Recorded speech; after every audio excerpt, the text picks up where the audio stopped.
What's the most bizarre thing you've ever witnessed on a security cam? I worked in a well-known discount retailer a few years ago, and I was friendly with the store detectives. One day, they called me into their camera room to show me some footage they got over the weekend. Several overhead views of a middle-aged man lingering behind various younger women, looking all around, waiting for his window, and then bending down quickly to sniff their rear ends. He was slick. None of them seemed to notice this guy crouched right behind them with his face just a couple of inches from their butts. They got him on camera doing this like 4 or 5 times before they tracked him down and told him to leave the store. Oh boy, I've been on the opposite end of this. I worked IT at a fairly big company. I used a scooter to move around the tile floor building while fixing things from room to room. Well, one day, most of the employees were in a big meeting room meeting about something. I just so happened to need to go into that room to restart a switch. Now, I was really good at drifting around corners on said scooter and had made a habit of doing this around the corners. Yeah, I know, I had this coming. Well, unbeknownst to me, not only were they having a meeting in said room, there was also water spilled right in front of the room. So, right as I drifted around the corner, I hit the water and of course lost control and absolutely slammed into a metal industrial fan they had at the entrance. It was frickin' loud, and of course I caused the whole meeting to stop mid whatever they were talking about. The head presenter saw the whole thing and was doubled over, just laughing his guts out. Most everyone else was just confused. Cue 2 weeks later, I got asked to come help set up something which broke during our meeting, quote, and I showed up to the same room with the same people. As soon as I walked in, the CEO and owner pops open the video footage on the projector for everyone to see. I'm not gonna lie, it was pretty damn funny. I unfortunately don't have a copy of the video anywhere that I know of. I think I was given a copy on a flash drive, but this was so many years ago and I've lost track of it since. I honestly have been kicking myself over losing that for a while. I'll try and find it in my boxes of crap if I get the time. Also, it wasn't a highly important meeting. Apparently it was just a bi-weekly meeting the company had to have, and it wasn't a huge company or anything, maybe 100 total employees. Everyone thought it was hilarious, so yeah, that was fortunate. The only downside was the janitor finally figuring out what all the streak marks on the tiles were coming from. It's good to have employees like this to raise morale from time to time with their antics. Also, I wonder what speed that scooter was going for you to be able to drift on it, because to be honest, that doesn't seem safe. Around 2003, I was working at Sam's Club in loss prevention. One day, while watching the tapes, I saw an old man uncomfortably approach the tire mounting area. He proceeded to drop his pants and sit on a stack of tires about 3 high. Got up and walked away a few minutes later. Upon inspection, we discovered that he went number 2 on the stack of tires. Of course, we knew before we saw it because it stank so very badly. A woman I know went to a casino about 2 hours after they opened on a weekday to get tickets for a show. As she was walking by the security desk, 2 women behind it were laughing hysterically. She knew one of the women and asked what was so funny. Turns out a couple of minutes earlier they'd found a pair of women's underwear. That's not too strange in itself, but that early on a weekday in the middle of a main walkway, plus the fact that they're big old granny panties, got them curious, so they were replaying the security tape. Sure enough, a little old lady in a dress with a walker was just walking along when her undies just started to drop off. Every step they fell a little more till they hit the floor. She stepped out of them and kept going.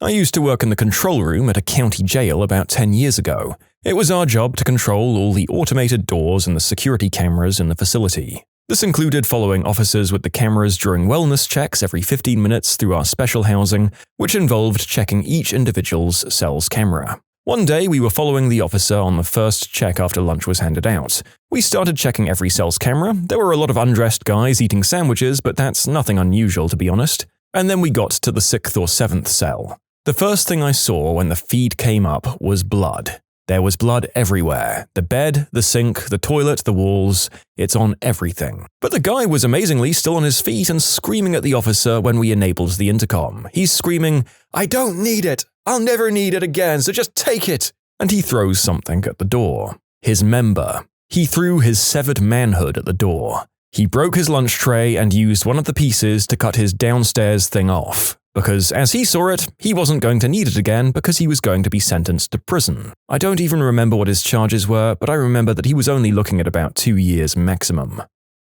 I worked in a full-contact haunted house this past Halloween. It was fun hearing the security guards talking about the stuff they saw on monitors. Then the owner said that once he was walking by the monitors when he saw an actor pick a guy up over his head and throw him over his shoulder into the coffin, which was padded and really comfy. The owner was kind of mortified.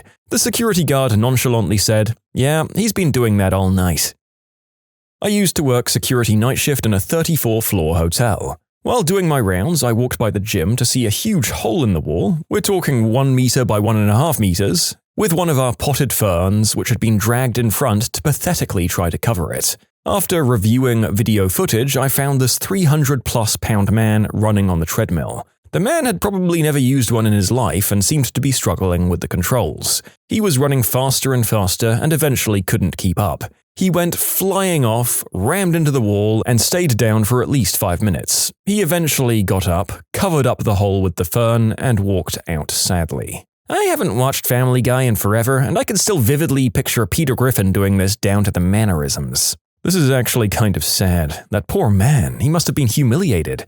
And yeah, property damage and all. He'd probably been fat-shamed, and this just broke his spirit that little bit more with embarrassment. Imagine laying on that floor, probably hurt and hurting inside. This made me so sad.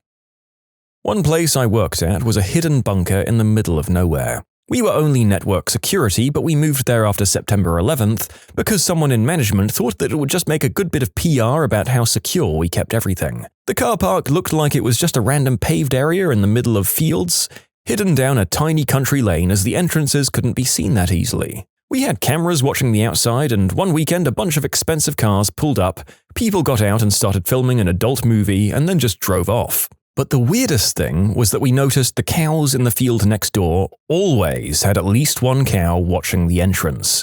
They took turns. One cow would always start watching the door before another would look away to start eating. We got a little obsessive about trying to find any footage where there wasn't a cow staring at the door, and we could never find any.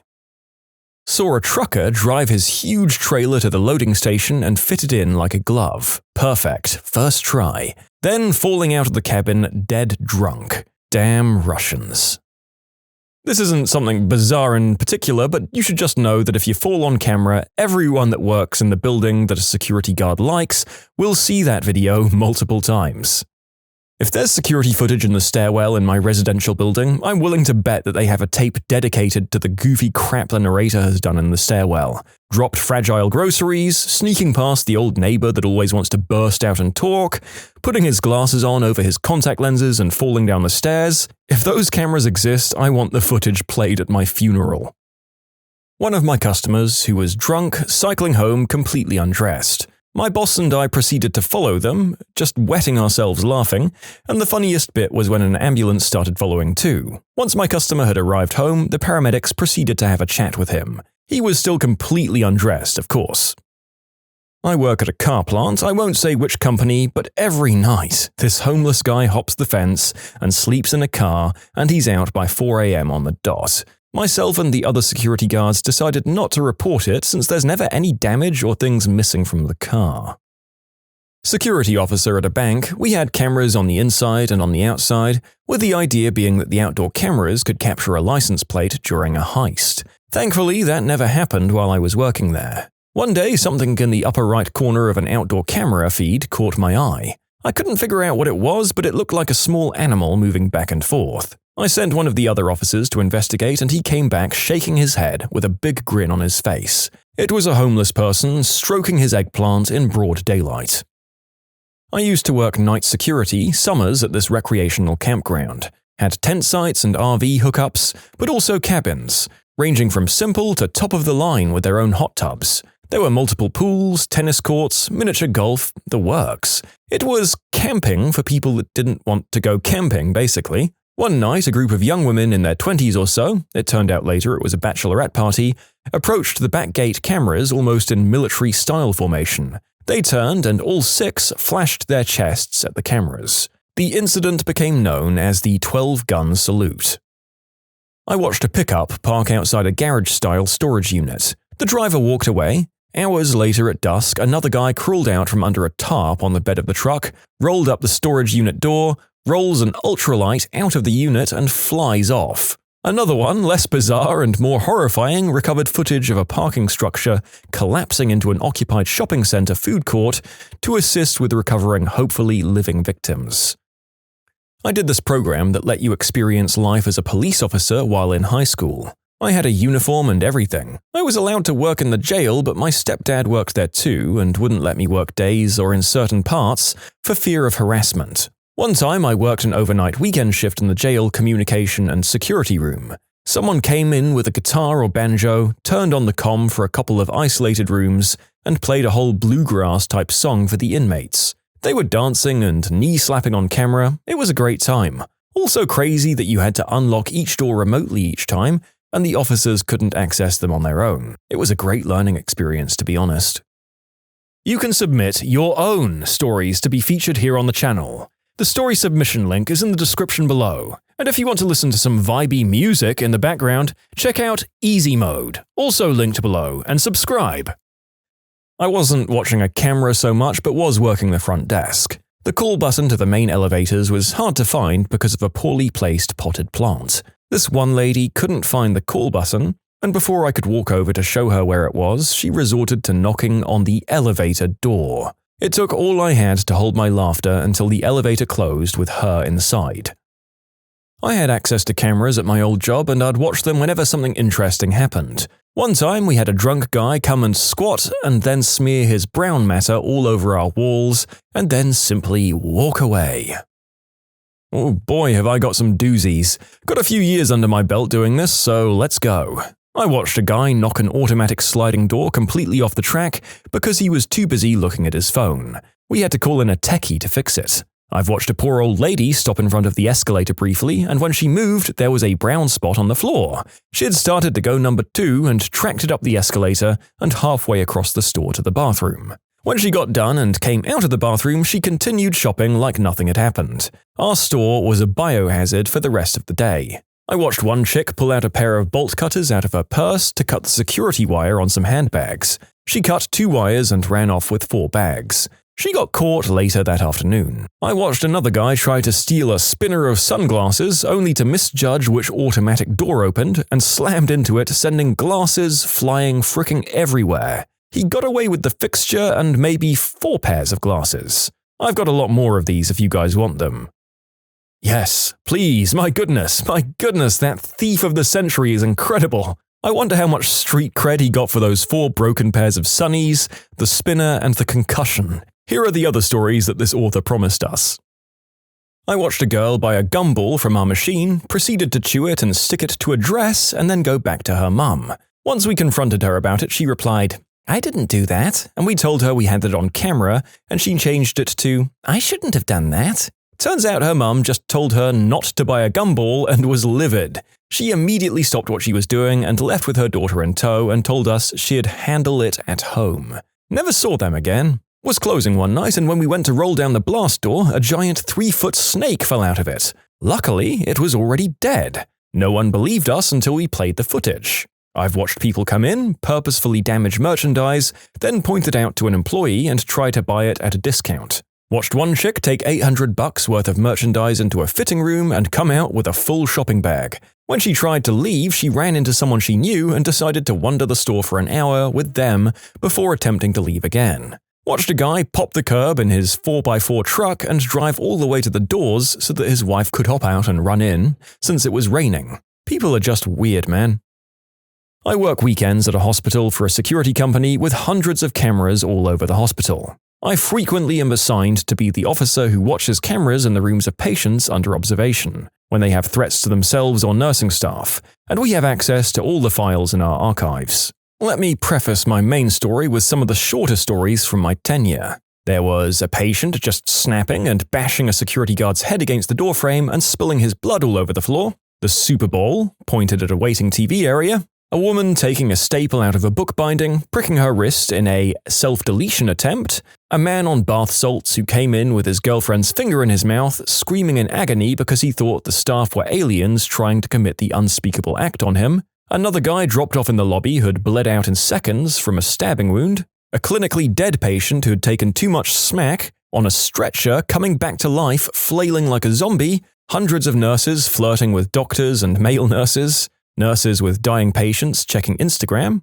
we have good cameras, a self-deletion archive, a 150-pound, 5'7" security guard taking down a 6'4", 250-pound patient, dozens of old people falling on their way out of the hospital after being treated for falling. We should note that wheelchairs are always offered in these cases. But anyway, on to our main event. The most bizarre thing I've ever seen in the archives is one of the patients under observation escaping security and making it all the way to his car, completely starkers. This guy was admitted for reasons that I've only heard secondhand. He was young, maybe mid-20s, and he looked normal compared to most of the psychiatric patients that come to the ER. Most likely delusional and a danger to himself, but the key to his story was that he came to the hospital for help with his problems, but didn't know that by telling us he was thinking of self-deleting, that a doctor would order him under observation and he'd be unable to leave the hospital whenever he wished. Now, the process of getting care for mental health issues in an emergency room can take hours because the specialized staff are off-site,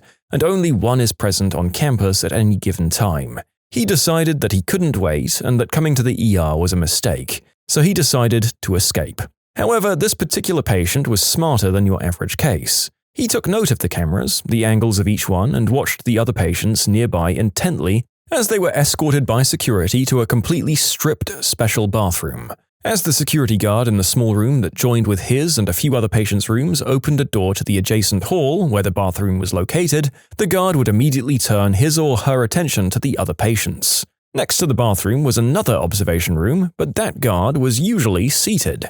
Both of these officers, he seemed to gather from the smirk on his face, weren't allowed, under any circumstances, to leave their posts unless removed. Anyone running from this officer would have a huge head start before a free officer could be summoned over the radio. All he had to do was get out of reach of the nearest one, and they wouldn't be able to follow. There was one problem with this. The bathroom door opened up towards the seated guard in the hallway. Apparently this guy had devised a solution to his problem and asked the first guard to use the bathroom. Everything went as planned from his point of view. Guard number 1 opened the door, let him walk to the hall, and then went back to the other patients. Guard number 2 remained seated and watched to make sure he actually went in. So he's in the bathroom for almost 10 minutes, and the guard in the hall notices but doesn't change anything about his routine. While the patient was in the bathroom, no camera, he stripped completely down, lubed up his entire body in a thick layer of hand soap and water, and the now fully lubricated patient, I imagine, took a deep breath and flung open the door as hard as he could.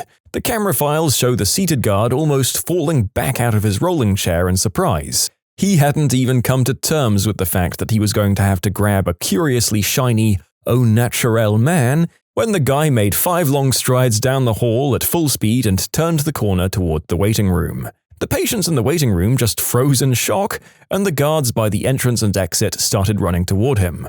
Half a dozen nurses and half a dozen security guards grabbed at him with gloved hands, but every single one of them came up with nothing. None of them could get in front of him, and any attempt to grab the lubed-up streaker failed. Some guards were holding their heads, mouthing, "What the frick?" and others were in full sprint after him.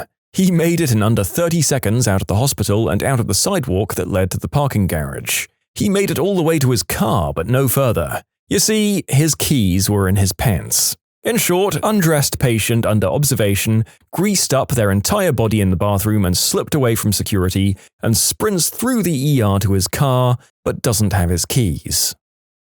My God, he must have been embarrassed. What do you even do when you're at that point? Walk back in and apologize? Ask if you can reset and try again? Great story, though.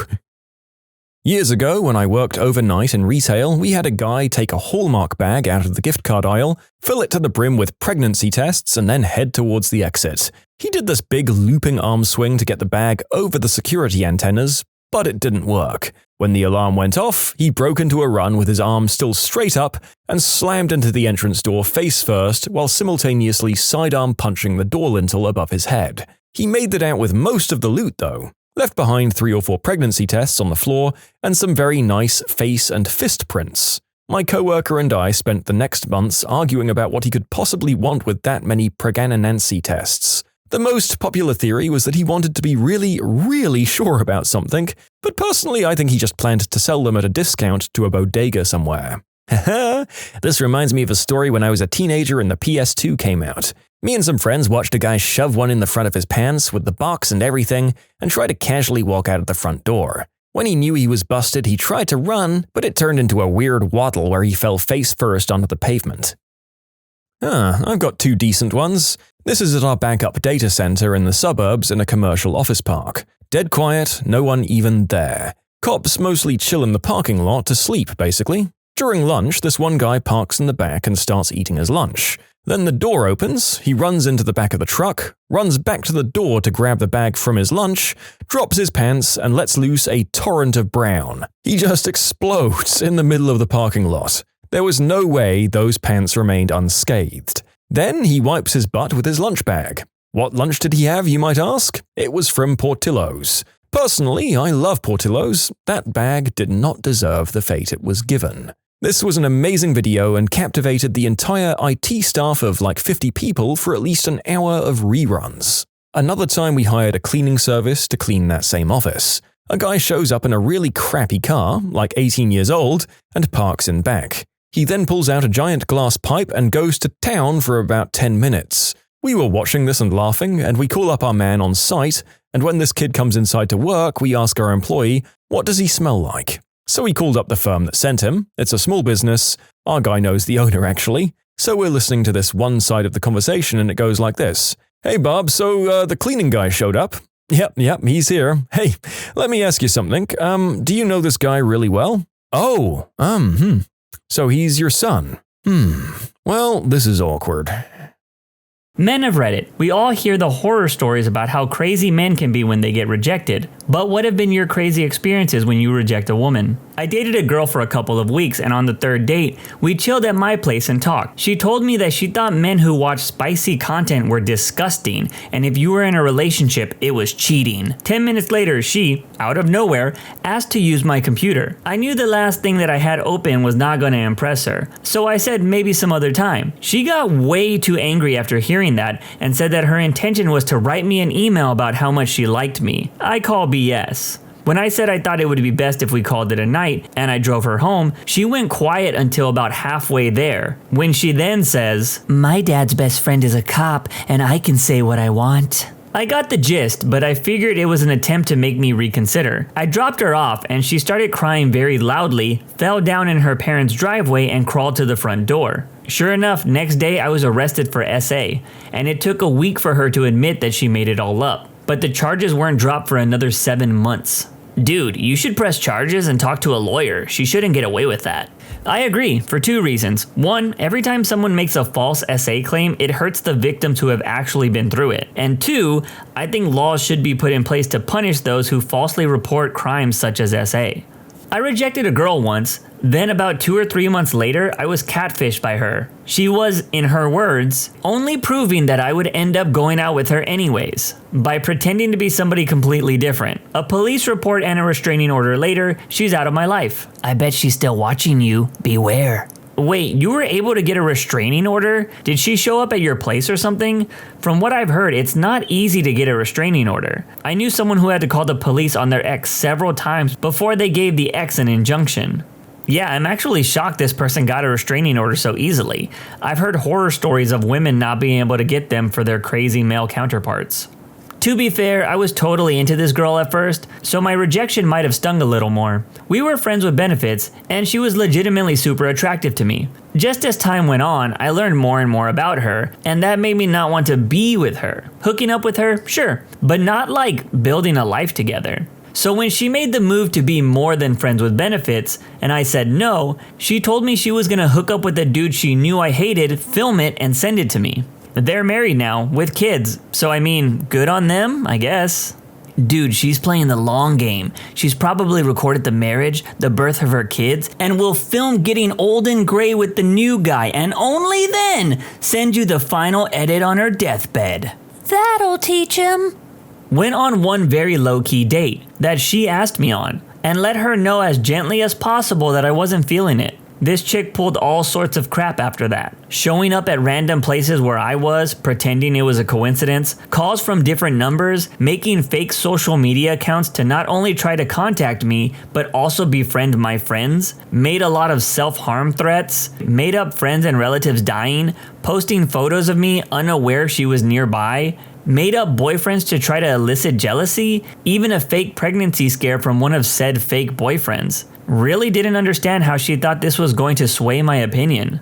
This sort of crap went on for a while until I moved away for unrelated reasons. This was many years ago now and I can't even remember her name. I hope she's forgotten mine as well. Another woman pulled the "I'm pregnant" card on me after we broke up. Positive test in hand and everything. Drove her to a clinic for a professional test. She wasn't, of course, but what a sick freaking tactic. Yeah, I think it needs to be known how often women use the pregnancy tactic to try and control men. To the point where they will sleep with another man to get pregnant to try and keep the man that they just cheated on. It's wild.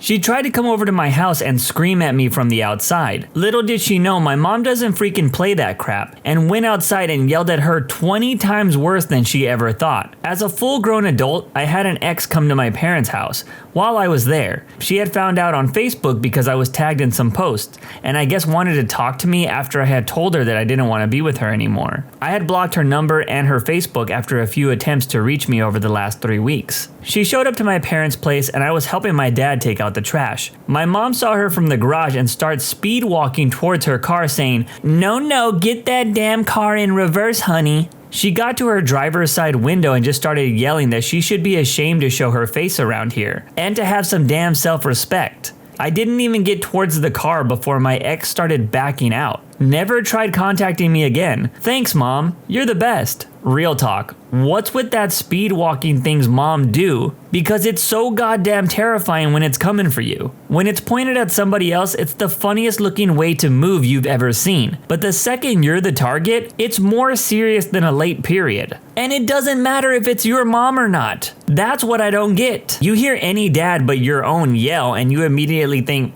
that's not my dad, I'm not in trouble. They could be looking right at you and yelling your name, but you're still not gonna get worried. But if that mom walk starts targeting you, doesn't matter if you've never seen this woman in your life before or not. You start mentally listing all the crap you've done recently that could get you in trouble. I can't speak on the mom walk, but the mom stare is definitely real. My friend once lied to his mom that I got caught smoking at school, which is something I still haven't done to this day, but she straightened her back, stared daggers into my soul and just said, "You did what?" I panicked and was trying to say something while my friend was just busting out laughing.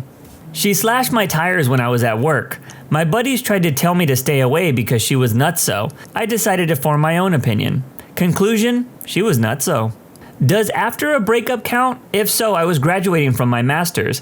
I had low self-esteem and my ex was really hinting that she wanted to get married. I didn't. I was super clear on that. She broke it off right before I was about to visit my parents for about a week. I was a bit bummed on my way home and a couple of days after that. Then she called me and said that she wanted to talk when I got back. By then, I had a feeling that she would want to get back together if we got engaged or married. That's exactly what happened. When I get back, she started acting like everything was fine and talked about us getting serious. After that, I sat her down and told her that it was over. I was pissed and she was in the harmful mindset. She even ran to the kitchen and got a knife and threatened to, well, you know. I pulled the knife away from her while getting cut myself and locked her in the bathroom where there was nothing sharp. And I called a friend of mine to give us a ride so I can leave her at her house. At that point, I didn't want to leave her at a cab or act crazy or go missing or something. That's not the end of it either. It had just begun. The next morning, I woke up to 30 texts and 5 missed calls, which I decided to ignore. It escalated to 40 a day and 20 missed calls for about a week. Then notes in my car. Then a friend of hers started coming to my house to talk to me and say what went wrong and apologize for her. I told her that I was not going to get back with her. When that didn't happen, she sent over 2 of her friends to beat me up. Luckily, my friends were in my apartment and they backed off. The next morning, I had 2 slashed tires on my car. Almost missed a job interview. She would stalk me by staying at the cafe across the street from my place for hours, monitoring who came in and who came out and at what time. The final straw was after about 3 months had passed, I started dating a girl and we went to my apartment to DVD and chill. I got a call about an hour in. It was a friend of mine saying that he got a call from my ex saying that the girl with the brown hair and red blouse, exactly my new girlfriend's description, was too ugly for me and she wanted to mess her up. I ended up making my new girlfriend a nice dinner and had a bottle of wine, so I could stall for enough time for my ex to finally leave her post at the cafe. I ended up changing my car, apartment, cell phone, emails, and after that I haven't heard from her since. Man, that beat up situation sounds hilarious. I just imagine two guys knocking on your door, trying to be all tough and threatening you when you answer it. Then you slowly open the door and you have a bunch of friends just over watching the game. Yeah, I don't know what she expected out of that. But yeah, I opened the door and two guys were standing there and asked, "Are you OP?" I, of course, said yes, and the guys just started pushing and saying that I broke my ex's heart and that I should be in pain as well. Well, I started with the punches, buddies heard me and they came out, with tons of beer bottles in hand. They started to run away after a friend of mine threw one of the bottles at the floor near their feet. My bet is they saw one too many telenovelas. Kind of related, but a friend of mine stalked a boy in her class for almost 2 years and would always tell people, faculty included, how she wanted to marry him and have his kids and keep him in her basement, etc. It was mostly joking, but her crush on him was real. Anyways, one of the teachers ratted her out and she got hit with the threat of a restraining order by the OP if he wanted to press charges. She was mortified, but luckily he didn't want to pursue anything with the law. After that, she cooled down with the stalking. A year went by and she said that she was over him, but then decided to solicit him for a hookup via Instagram DMs, and then told everyone about how she did so. She was reported by the faculty member yet again. When are people going to realize that DMs don't stay private anymore? Then again, why did this chick go around telling everybody she did it? So a little backstory, I was in high school and found out this girl was cheating on me, so I broke up with her. She wanted to get back together, but I wasn't going to fall into that again. She texted me like once a month trying to start a conversation to get back together. I kept it to small talk for about 5 minutes each time before killing the conversation. Every time I rejected her, she would get absolutely pissed. She would badmouth me around the school, she tried convincing my friends that I was gay, she tried saying that I beat her, and the list would go on and on. Oh, and she tried convincing me that she was pregnant. She would make comments like, "You're gonna be a dad." So I went to her house on a Saturday and told her that I will pay for a test, but she got really pissed and started making excuses. Luckily, nobody ever believed her, and I graduated now, so I don't have to deal with her. She still tries to get back with me through text every now and then. There was this girl that used to hang out with most of my friends and came at me with aroused fury. The worst event happened when we were all at my house getting wasted. At first, she was just being flirtatious, but the more she drank, the louder and more obnoxious her advances became, to the point where she was just repeating, "OP, let me get a taste of that popsicle stick." My strategy was to laugh and brush it off, hoping not to agitate whatever primal instincts were fueling that flame in her loins. Eventually, she got up from the couch, gave me this sort of determined look, and said something like, "I'm just gonna taste it." Then she started to rush over to me, when she slipped and straight face planted on the hardwood floor. The floor itself had a crawl space underneath, so the sound reverberated like a bag of bricks just being dropped. While everyone was pointing and laughing, I went and hid in my room, and for the next hour or so, I could hear her wandering around looking for me, yelling and saying weird stuff. Eventually she left, and from what I've seen on her Facebook, it looks like she quit getting wasted and is doing way better today. No more popsicle zombies. That might have been hot if she wasn't wasted. I dated this girl in high school and she was really clingy, so I broke up with her. I came home the next day to find out that she had been calling my house every 5 minutes and hanging up. She wouldn't stop calling, even after I picked up and asked her not to do it anymore. We had to call the police. I ran into her dad a few days later, and he apologized for her bad behavior. Years later, she moved in with a friend of mine and screwed him out of a ton of money. Apparently, he was giving her money for rent and bills. However, she didn't use it for any of that. She moved out of their apartment, and when my friend got home one night, found out that he was being evicted and his girlfriend was gone. Had a girlfriend holding a knife against my chest when I tried to break up with her. Needless to say, we ended up doing the tango, and I broke up with her another day, by phone, because I wouldn't go nowhere near her with bad news. And people wonder why guys decide to break up with women over the phone or via text. Situations like this is why. Mine is pretty tame in comparison to others, but chick wanted me to ask her out to homecoming, but I had been dating my girlfriend for about 2 years, so I was obviously going to take her. She didn't like that because apparently I was in love with her just because I was nice to her and had conversations with her during English class. Anyway, she asked me and I say no. I tell her that I was going to go with my girlfriend, but she was more than welcome to come hang out with us and we would even dance with her. She got pissed and stormed off. 15 minutes later, I'm smacked in the side of the head with a plate of French fries covered in ketchup. She then proceeded to get some kid to go to the office and say that she threw them because I spit in her face. I almost got expelled because she was in tears and really selling it. Thankfully, the snack bar attendant saw everything and intervened before anything happened. She didn't get in trouble or anything, the school just acted like it was over and done with. She moved to Alaska or something after that. We really need to start punishing people for lying about stuff and trying to get other people in trouble. I was relatively good looking and popular in high school and was aware that girls liked me. One of those girls was someone I was studying with for an AP exam. She lived a couple of blocks away and would come over when I got home from baseball practice. One night we were quizzing each other and she said something to the extent of, "If you get all of them right, I'll let you kiss me." I didn't get them all right, but she told me that I could kiss her anyways. I just kind of chuckled and told her, "Nope, I have to get them all right," and we went back to studying. Later that night, she sent me an email about how she views me as more than a friend and wants to know if I felt the same way. She was a cool girl and I liked hanging out with her, but I didn't want to date her.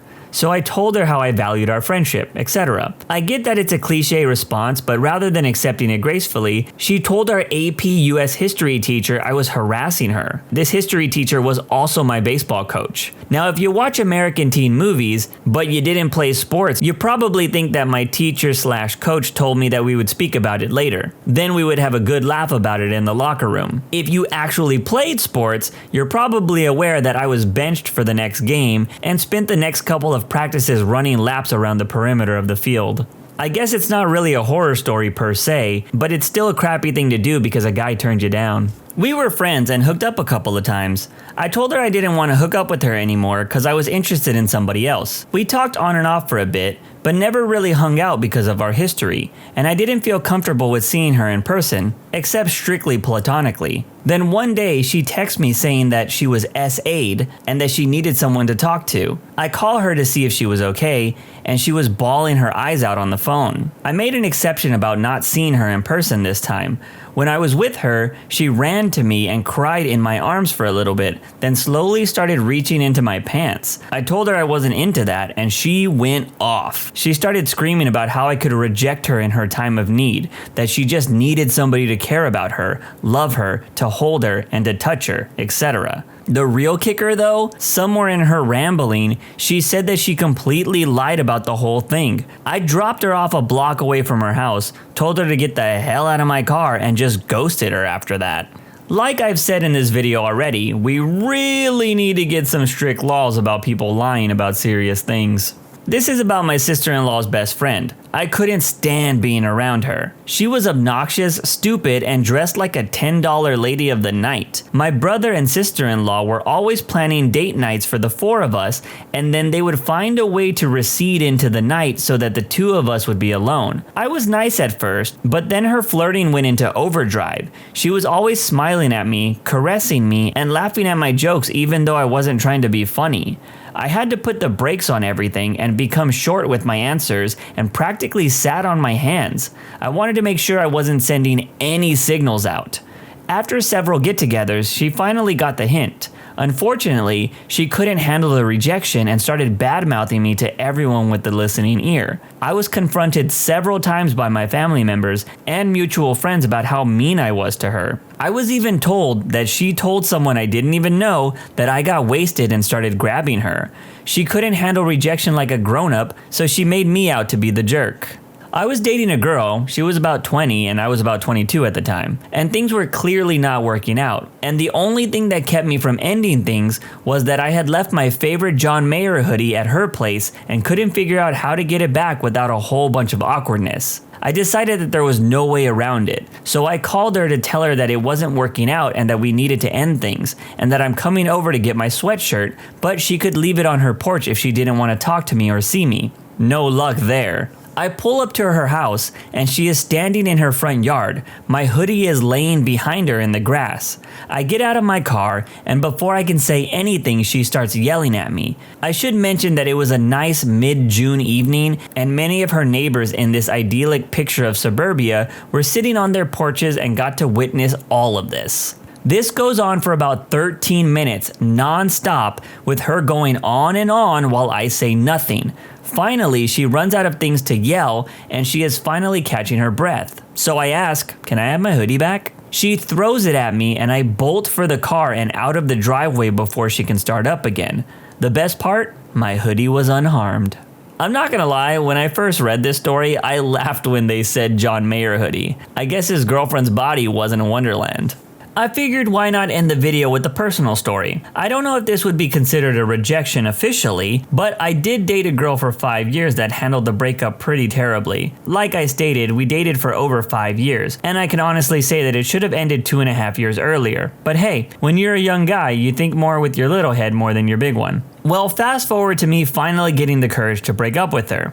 If you need to know the final straw, she kept talking to me about some work trip she was going on and how it was going to change her. And I knew what that meant. She was going to do a bunch of things that I would hate or disagree with. Once I did this, I felt a sigh of relief, but also like a dummy, I jumped right into another relationship because I thought that was a smart thing to do at the time. Well, one day, my idiot self sent a text to my ex that was meant for my new girlfriend, who my ex had no idea existed. She thought I was still single.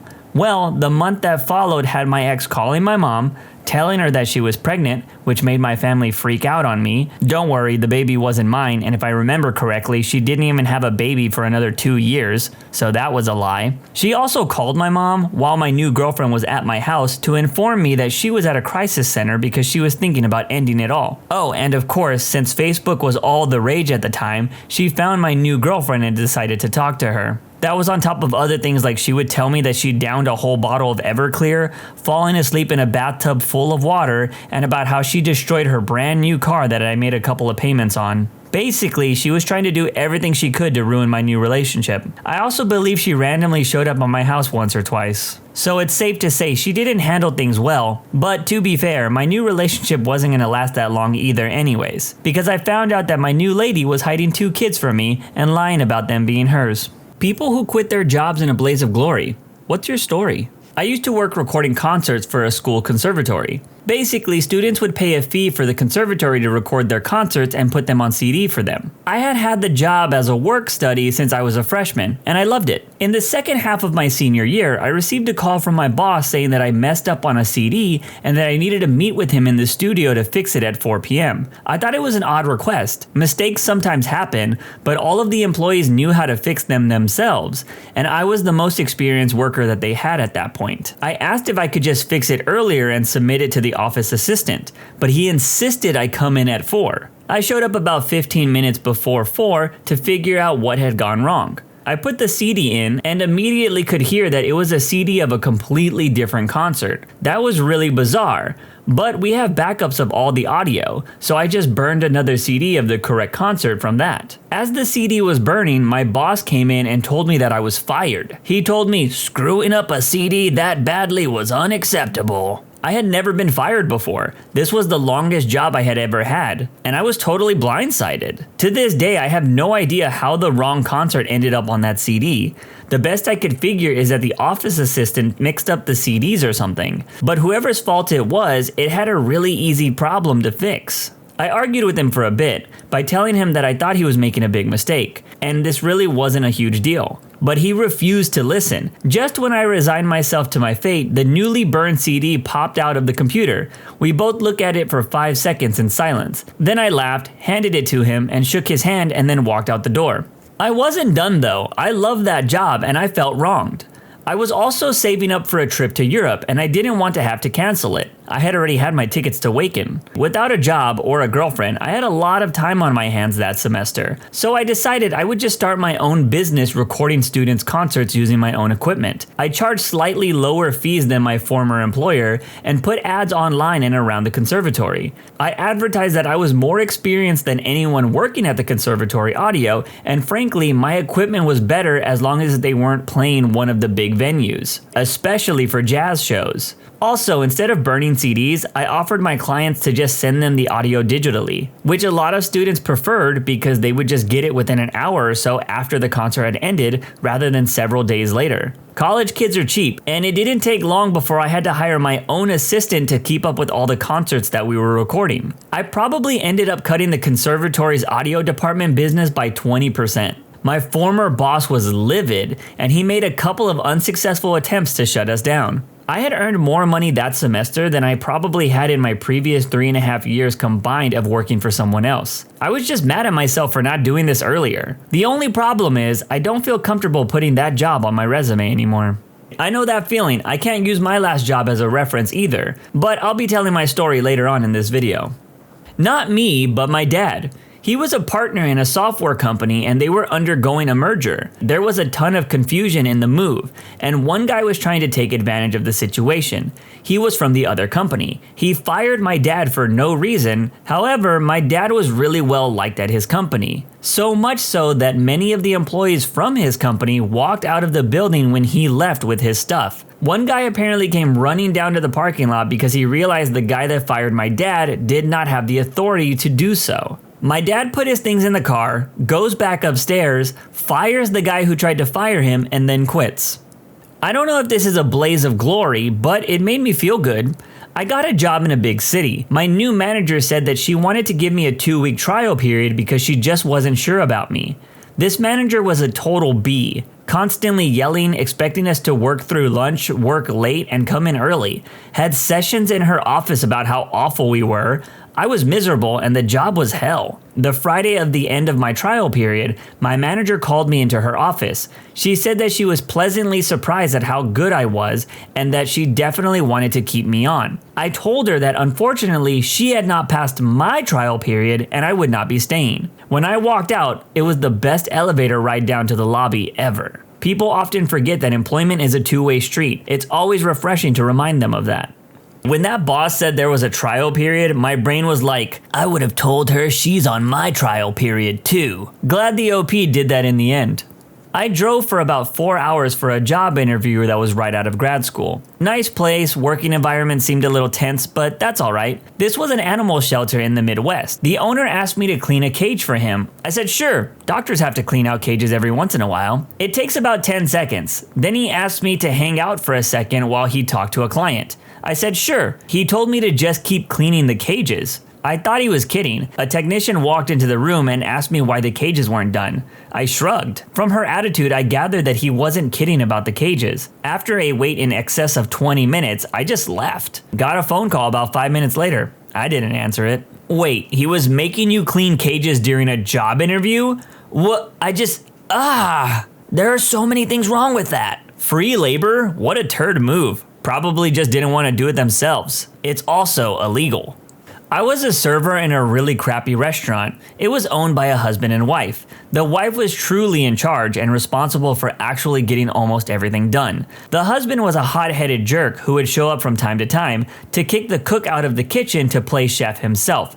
He was a terrible cook. His wife did her best to just keep him out of the restaurant altogether, but he was a jerk and he did as he pleased. Luckily, he was also lazy, and restauranting is work, so he wasn't there often. Anyways, one day on a slow morning, when I was the only server, he came in to cook breakfast and was just ruining everything. He was smoking a cigar in the kitchen, using way too much grease and just burning everything. Customers would order scrambled eggs and bacon. How hard is that? And he would give me a blackened mystery substance dripping with grease to bring to their table. I refused. He screamed at me within earshot of the customers and told me that he was the restaurateur, not me, so I better do as I was told. So I took that crap food to the tables. They complained and asked me to replace it while looking at me like they couldn't believe that I would bring such food to their table in the first place. I brought it back to the kitchen and Hothead couldn't believe that they didn't want it. He doesn't believe me and yells at me some more.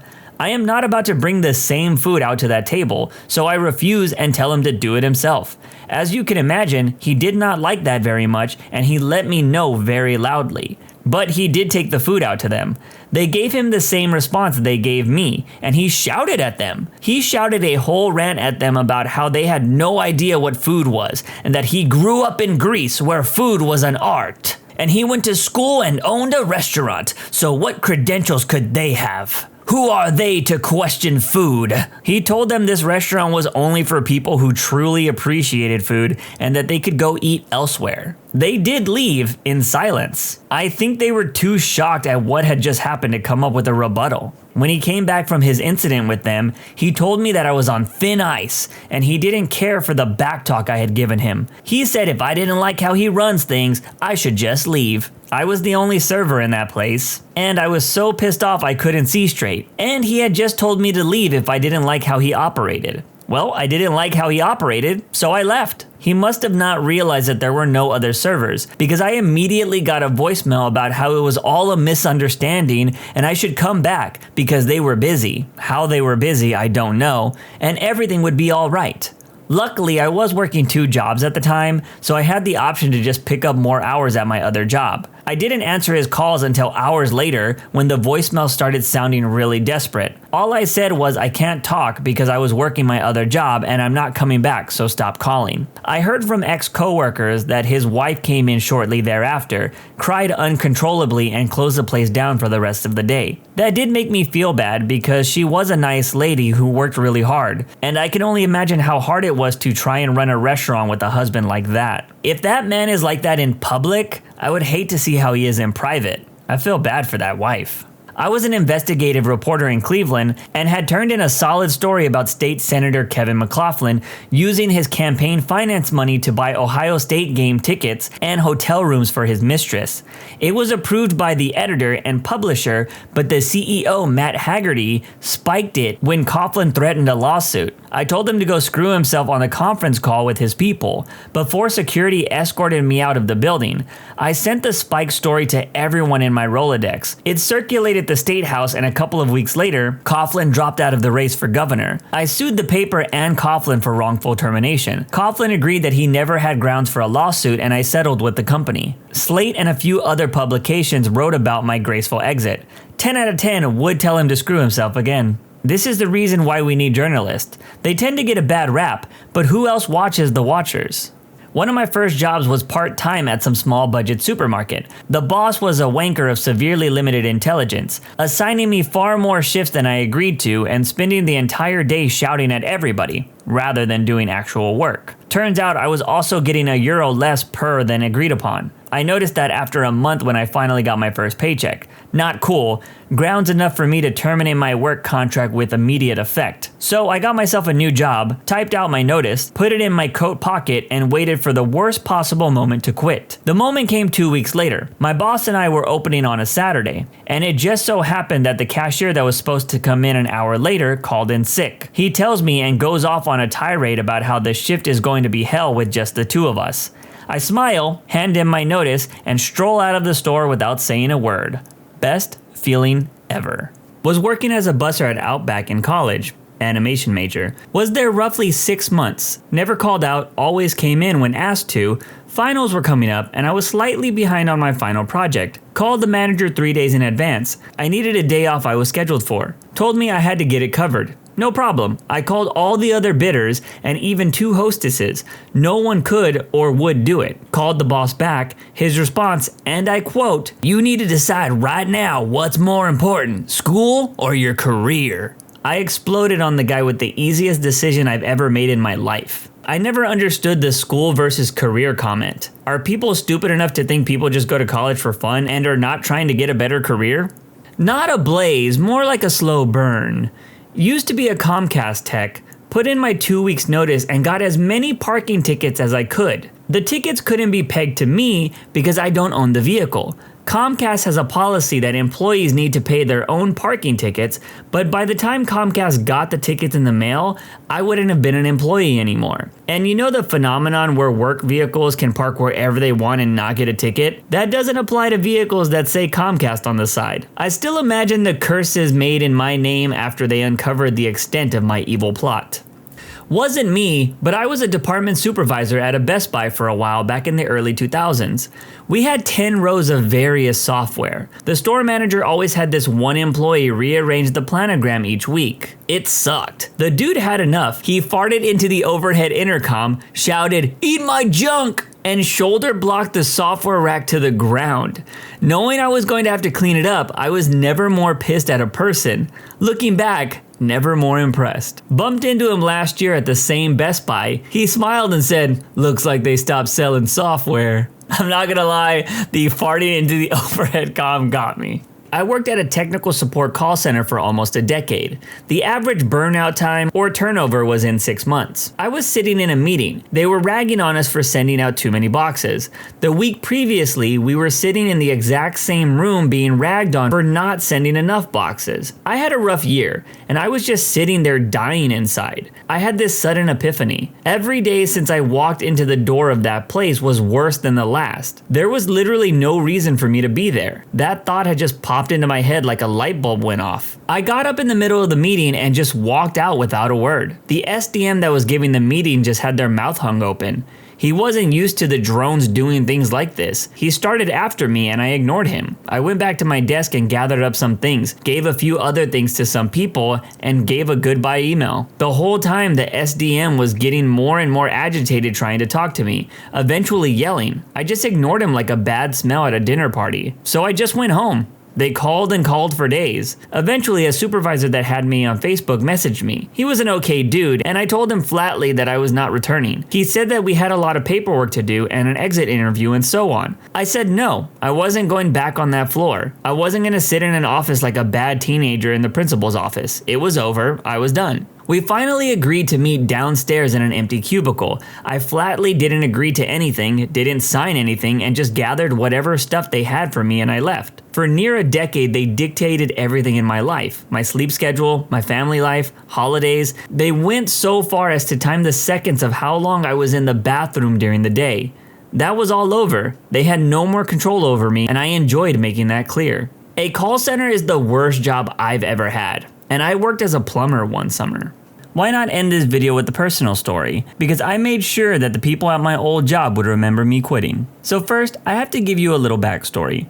I worked at my old job for 8 years. It was a full-time gig at an automotive plant where we did a lot of testing on different vehicle parts. It was a place with a lot of lifers. They liked to complain about how young people didn't want to work anymore because the job also had a lot of turnover. But if you were like me, someone who could be counted on, came in on their days off, and actually did their job well, you had a lot of freedom at the company. Well, after I learned how the politics of the whole company worked, I quickly became known as the guy that would speak up about problems in the workplace. A lot of those lifers would just say that I was complaining and I didn't want to do the job. Well, I didn't hear those same people complaining when I pointed out that the whole company wasn't paying overtime correctly for the last 2 years, and magically, everyone just got crazy overtime checks to fix the mistake. I guess I'm just lazy though. The job was mostly boring and I often dreaded going to work. But I stayed at the job so long because it was easy, the pay was good, and I just started taking my laptop to work to edit my YouTube videos. Since I was counted on so much during my shift, I was given a lead position and I worked directly with supervisors to make sure we took care of all the necessary problems. Well, after some drama in the workplace, we had a new shift manager that oversaw all 3 shifts, who was also a lifer. We will call them Billy Bob, and I have to say, dude was pretty cool until he wasn't. You see, one day, I was going to go on vacation and I noticed that there wasn't going to be a lead operator in charge while I was gone. So I said to Billy Bob, "Yo, I have scheduled vacation next week and there isn't a lead for the shift scheduled, so you're gonna have to figure that out." There was no aggression or sinister tone behind those words or anything. But I do remember him giving me this weird look, which I thought was odd because I was just letting my boss know that there was something that needed to be solved or there might be problems later. I should also mention that I was taking this vacation to burn my personal days because I was on the verge of quitting that job. I, for many years, wanted to make the leap into content creation full time, and I felt like the job was holding me back. Plus, my job also had this dumb rule of, if you don't use it, you lose it. when it came to vacation time, so I wasn't going to give them free days after working all those years. Well, when I returned from my vacation, I had officially made up my mind that I was going to put in my 2 weeks, and I told this to my shift lead, and he was like, "Are you serious? Because that saves me from having to have a talk with you." I was like, "For what?" "Well, apparently you pissed off Billy Bob before you left by saying he needs to figure something out. And he went straight to HR and tried to find some dirt on you. Then he went and pulled all of your time cards and said that he found some issues. So now you have a meeting scheduled on Monday with HR, him, and other management."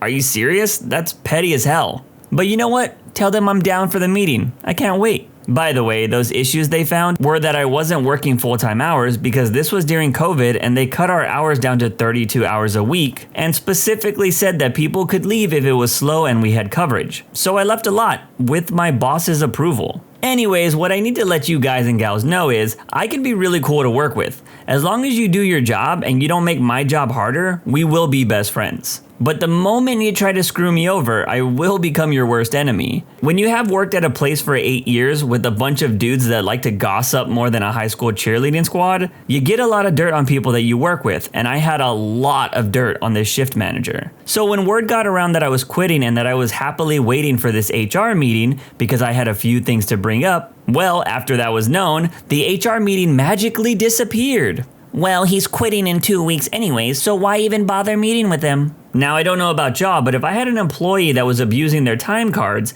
I wouldn't want them to stick around at the company any longer than they needed to be. But hey, that's just me. So since I didn't get a chance to get my revenge, I decided why not make the day I quit memorable. So over the next few days, I hatched a plan to make sure that I left my mark on this job that I had spent almost a decade at. First off, with TikTok being all the rage, I decided to make a video that I would upload the day I quit. Secondly, I wanted to leave something behind that would have people be reminded of me when I'm long gone. So I made some stupid meme stickers that I hid all around the campus of my work. Each sticker had me doing some kind of dumb expression. For example, I made this stupid one that said, "This clock needs new batteries, or you just learned that time moves slower here," which was obviously hid behind a time clock that I stared at for years. Another one said, "Hey, stop peeing back here." And I hid that outside because we once had a problem where workers were pissing on company property instead of in the bathrooms. But my favorite of the 5 stickers that I made said this: "What are you doing down here? Looking for a raise?" And I stuck it right under my shift manager's desk. Lastly, I planned not to finish out my 2 weeks. Our pay period ended on Saturday and I decided, you know what? I think I'll leave on Saturday instead of working another week. So on my final day, I texted my shift lead and my shift manager that today was going to be my last day, and I made sure to use the words, "You don't have a lead for tomorrow, so you're gonna have to figure that out." And I just left my job. Oh, and that TikTok that I mentioned, it was of me going around my whole workplace flipping off every camera that they had installed on campus. I even got in a golf cart and drove around the building to hit all the outside cameras. Last time I checked, that video had like 70,000 views on TikTok, and the day following my graceful exit from the company, I had a lot of people texting me that they saw it, and one particular manager wasn't happy, on top of needing to scramble to find some coverage when I decided to quit on the weekend. My friend also told me that upper management blocked anyone from seeing the cameras because they didn't want anyone knowing what I did on campus. Oh, and to my knowledge, only 3 of the 5 stickers I hid have been found 2 years later. All in all, I can say that I've never been happier since I quit that place. Tattoo artists, who was your worst tattoo virgin? Had a customer that wanted a little watermelon slice on his thigh. Cool 5 to 10 minute nice and easy first tattoo. Nope, on the 3rd line I hear this weird little low-pitched moan. Look up and his head flipped back and the rest of him followed. When he woke up on the floor to 3 guys trying to pull him back up, he said something along the lines of, "What the freak, why are you guys touching me? That's gay." It's been 3 or 4 years since then and he still hasn't come back in to get it finished. If I didn't know better, I feel like that would be a comedy skit on YouTube. This old lady, maybe late 50s, early 60s, comes into our shop. She's quite timid as she approaches the front desk. I say hello and ask what we can do for her. We'll call her AB. "I've never had a tattoo before." "That's fine. It's not as scary as you think. What is it that you want done today?" "Well, my boyfriend is finally letting me have a tattoo." I had a shocked look on my face. "But I just wanted something small and out of the way. So if I change my mind, I don't have to look at it too often." "Okay, that's fair. What is it that you wanted?" "I want Andy's B written on my hoo-ha." Nope. We didn't do the tattoo. It was either some horribly controlling partner that wanted her branded with his name, or some BDSM kink that I didn't consent to be a part of. Screw that. I've heard horror stories about women getting branded with tattoos for illegal purposes. Scary stuff. Also, if I was the tattoo artist who was talking to this lady, I would have been like, "Hey, yo!" Girl comes in to get her ex-boyfriend's name tattooed as a tramp stamp. Comes in with friends and proceeds to scream throughout the process of doing the outline, and she leaves with half of an outline of her ex's name. Why would anyone ever tattoo their ex's name on themselves? Kid wanted to get a full sleeve as his first ever tattoo. I convinced him to get a smaller tattoo for his first ever. Now this sounds like an exaggeration, but he proceeded to throw up after 5 seconds. Dude, I made a similar mistake for my first tattoo. Got a half sleeve on my upper arm. After the line work was done, I had to take a break. Didn't puke though. The rest, a complex solid black design, had to be broken up into a few separate sessions because it hurt far more than I thought it would. Fortunately, my artist was a saint. I dated a tattoo artist for a couple of years and spent a good chunk of time at the shop. One time, a girl we knew from school came in for a large tattoo on her ribs. I think it was some flowers. Anyways, everything is set up, she's stenciling and laying on the chair just chatting and waiting. As soon as the needle hits her skin, she starts screaming bloody murder, moaning and begging him to stop. So he stops, shocked, and she tells him, in her normal voice, to ignore her and keep going. Screaming fit proceeds.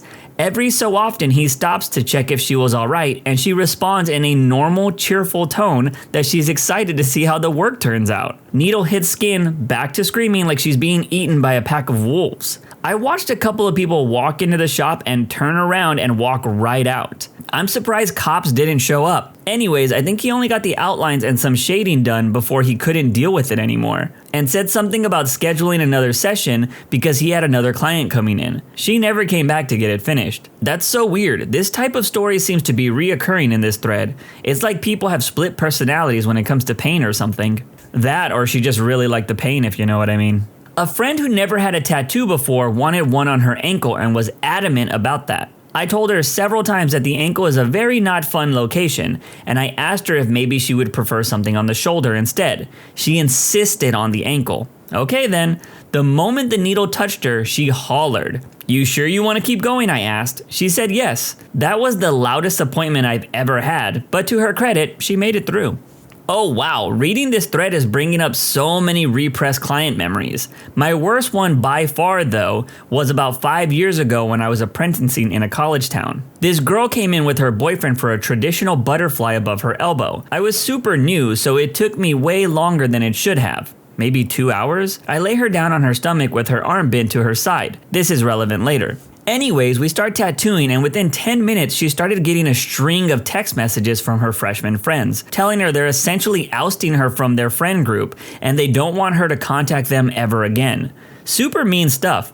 Obviously, she's upset, and she's relating all of this to her boyfriend. She starts crying and then full on sobbing. I asked her if she wanted to stop, and she insisted on me continuing, and I just felt too awkward to counter her. She continued to sob on and off for probably another hour, while I just kept plugging away at this dumb little tattoo. At this point, she has cried so much that her tears have gathered where her arm was pressed against the massage table, and they had started to spill over into my lap. So I'm feeling uncomfortable as hell and now also damp. Then, as I'm within 30 minutes or so of finishing, she begins whimpering, then moaning, loudly. At one point, she tells the BF, "This is more intense than hooking up where the sun don't shine." And I wanted to die. As soon as I finished and checked her out, my coworkers, who had all been waiting for me to close, were like, "What the actual crap was going on? Why did you keep going?" But in that moment, all I could think of was to finish that tattoo as soon as possible. To her credit, she came back a year later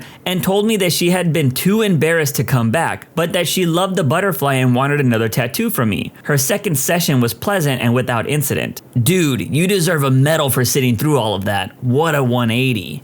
So she was technically never a client, but I had a teenage girl, about 16 years old, come in once. She wanted a tattoo of a rose on the side of her neck. Now, I'm certainly not going to ever entertain a neck tattoo for a teenager, period, but she didn't even bother to bring in a parent with her to sign for her. So it went from a certain no to an absolutely never in a million years. She got pretty upset and made a scene in the front area, and I told her to leave.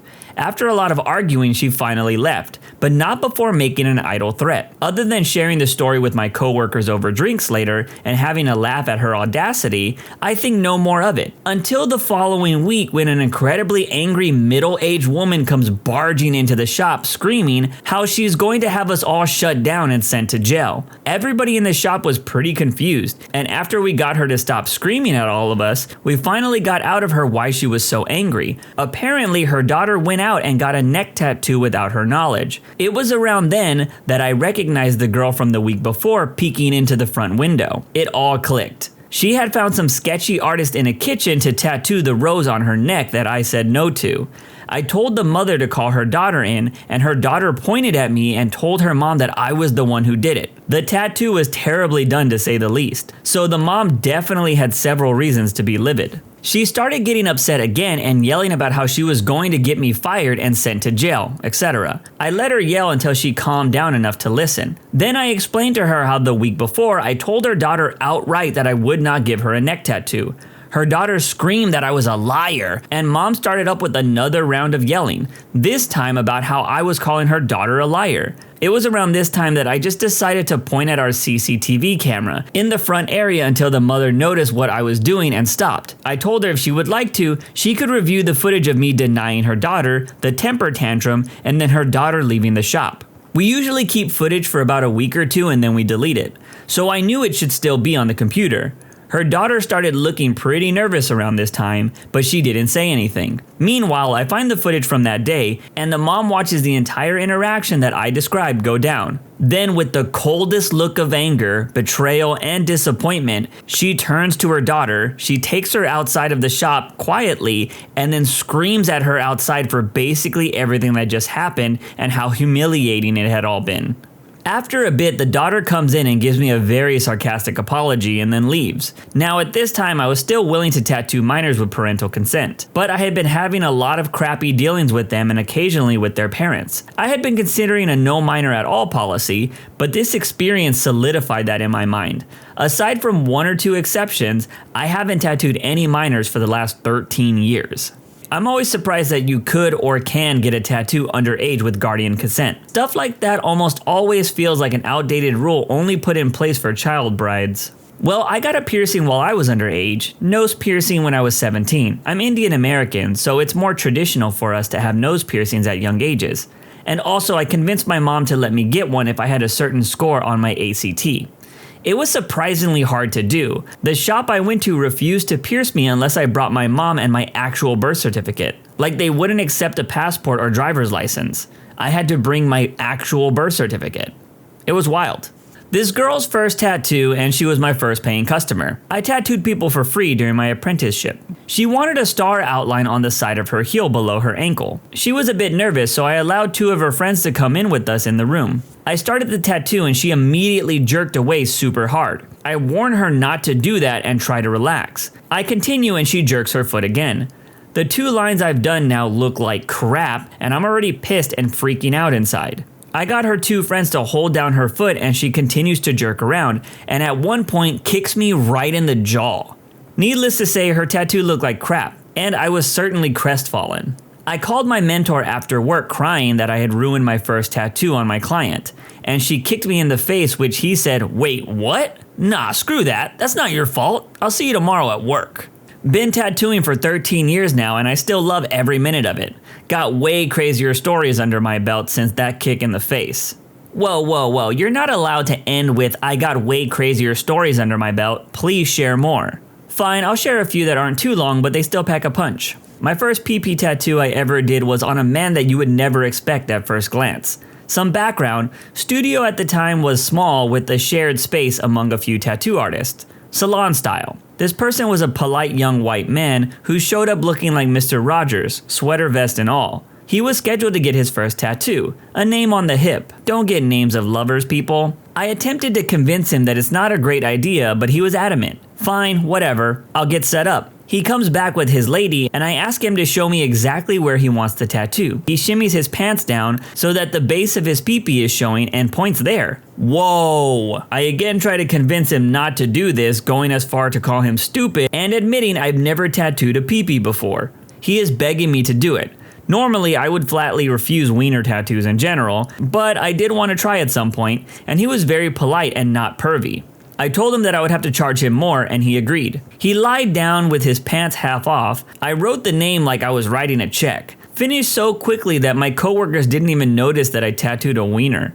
Sometimes I wonder if they are still together. Probably not. During my apprenticeship, my mentor consulted with a woman who wanted to get the ruins of her 2 husbands. Yes, plural. This lady was some gnarly redneck who was polyamorous and into some sort of BDSM lifestyle.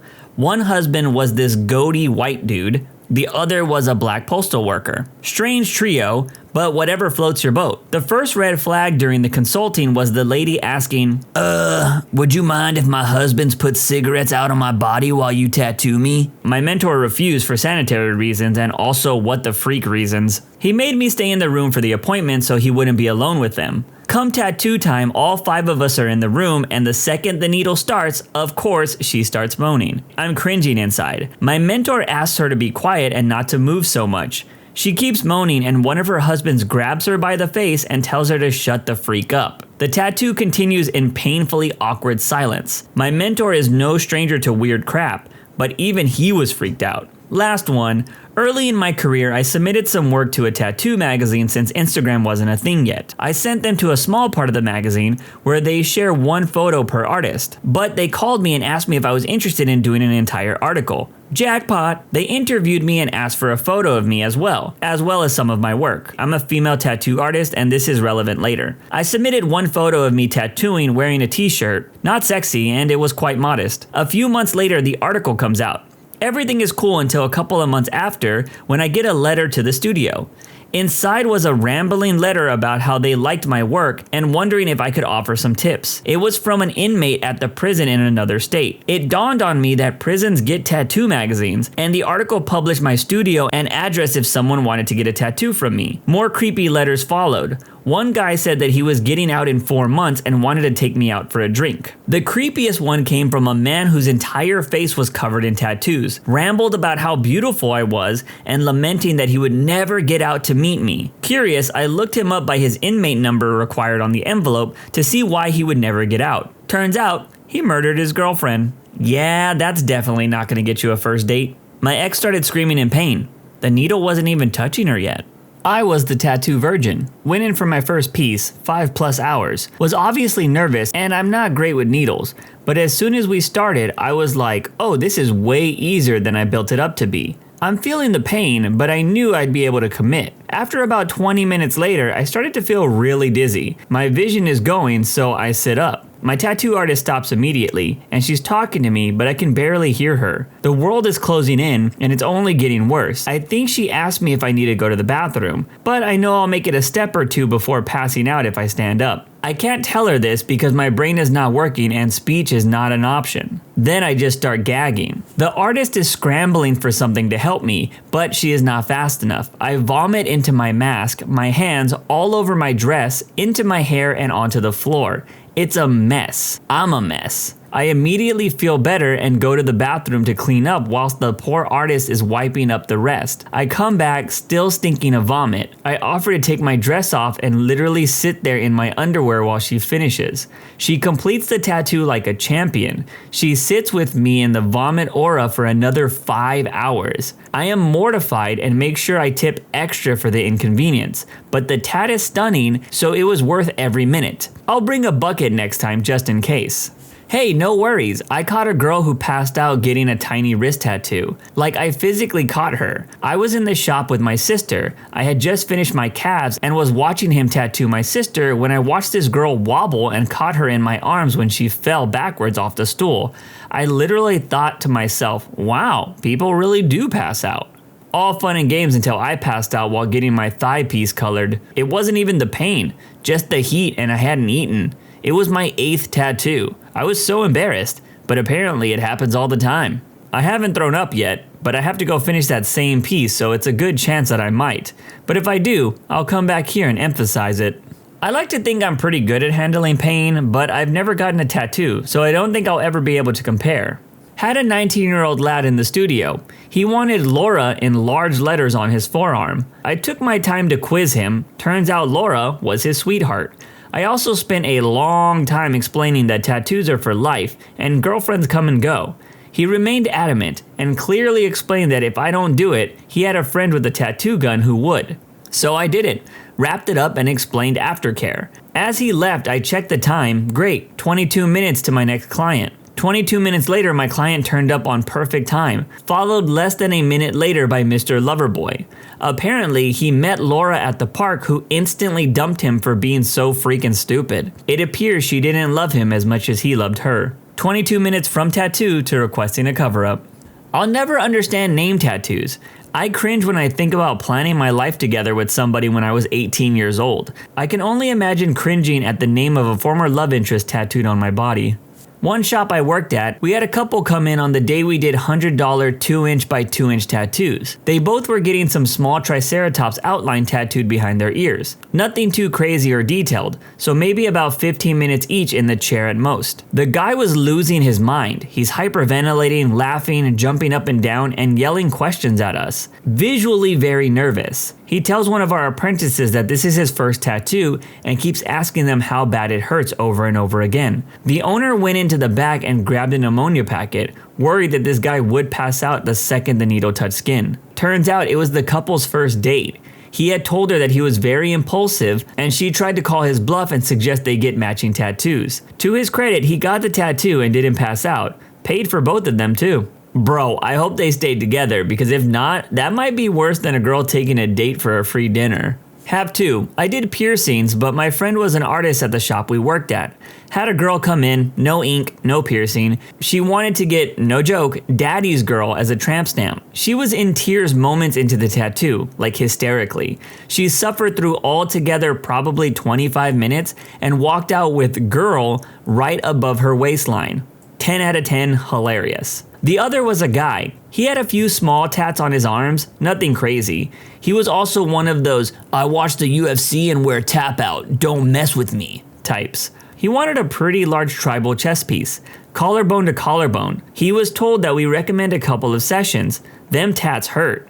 And this is a lot of outline and a lot of shading. He insisted no, that he could sit through the pain. He ended up fainting towards the end of his outline. I worked there for roughly a year after and he never came back to get it finished. I don't tap out, I just faint.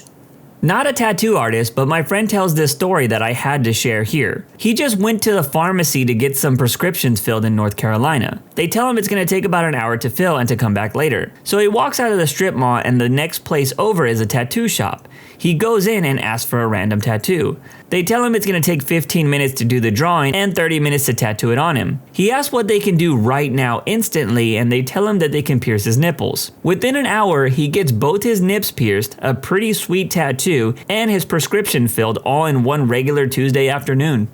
Not the worst client, but just an unfortunate event. The apprentice at my shop who had only been tattooing for a little under a year was tattooing this girl's wrist recently. Her first tattoo, the word undefeated. Gets the tattoo, it goes smoothly. She likes it, she walks to the lobby, shows her dad, he likes it too. Walks back to get bandaged up, gets bandaged, they walk back to the counter. As he's explaining aftercare, she blacks out, falls back, hits her head on a giant painting hanging on the wall, an Ed Hardy original. The painting falls and glass breaks. He runs over, picks her up and is checking the back of her head. He realizes a giant piece of glass has punctured her shoulder/trap. EMTs come, tell her she needs stitches, and they end up having to take her to the emergency room where she gets 6 stitches. The next week, the girl brought him a giant tub of cookies. She wasn't the worst, but it was an incredibly unfortunate experience for the both of them. His first time having someone pass out and her first time being defeated. That last line killed me because I forgot that the tattoo said undefeated. People who caught their significant others cheating on them without them catching on,